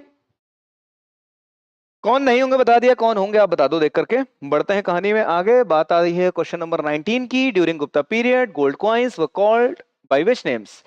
दिनार कहते थे उस समय जो गोल्ड कॉइन्स थे उनको, उस समय गुप्ता पीरियड में जो गोल्ड कॉइन्स की छापे गए थे उनको हम दिनार के नाम से जानते थे, ठीक है। दिनार प्रेजेंट डे में बहुत सारे देशों की करेंसी, आप लोग चेक कर सकते हैं अपने नॉलेज के लिए। दिनार प्रेजेंट डे में बहुत सारे देशों की करेंसी है। इसके अलावा जो लास्ट क्वेश्चन है वो ये कह रहा है कि the last recognised king of Gupta line was. मुझे नहीं लगता कि ये मुझे बताने की जरूरत है, मैं क्लास में बहुत बार 2-3 बार बता चुका हूं आज ही की क्लास में। तो people you have to comment in chat box, इसका करेक्ट आंसर क्या होगा। मैंने आज की ही क्लास में 2 से 3 बार बताई है ये बात, ठीक है। तो इसका आंसर आप लोग मुझे कमेंट बॉक्स में बताओगे, बताइएगा। और इसी के साथ हम पहुंचे हैं अपने आखिरी क्वेश्चन पे। इन 20 क्वेश्चन की हेल्प से हमने कोशिश किया है कि मेजर पार्ट को कवर कर लिया जाए। बाकी आपको क्या करना है मैं पहले भी बता चुका हूं, फिर बता रहा हूं, एक बार फिर बता दूंगा, और आप कहोगे तो एक और बार बता दूंगा। करना यह है कि हर संडे को जो मॉक टेस्ट हो रहा है इसका आप लोग फायदा उठाइए। सीबीटी 1 जब तक नहीं हो जाता आपका आरआरबी जेईई का, तब तक ये मॉक टेस्ट आपके लगातार चलते रहेंगे। इन टेस्ट को दीजिए, फ्री ऑफ कॉस्ट है पूरी तरह से। ऐप को डाउनलोड कर लीजिए, बाकी किसी जानकारी के लिए नंबर्स पे कांटेक्ट कर सकते हैं।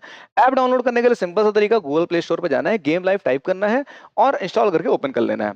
और थोड़ी बहुत मोहब्बत आप इन रिव्यू बॉक्स में भी बरसा सकते हैं अपनी, ठीक है। तो ये सारी कहानी आप समझ गए हो, सब कुछ आपको पता है कैसे क्या चीजें होती हैं। समय आ गया थैंक्स बोलने का।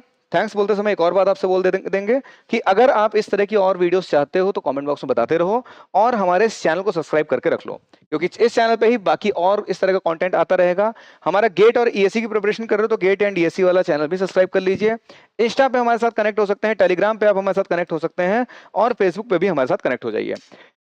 लाइक कॉमेंट सब्सक्राइब ये सब तो आप करते ही रहते हो, कर देना। सब्सक्राइब लाइक शेयर कमेंट ये सब तो आप करते ही रहते हो, कर देना।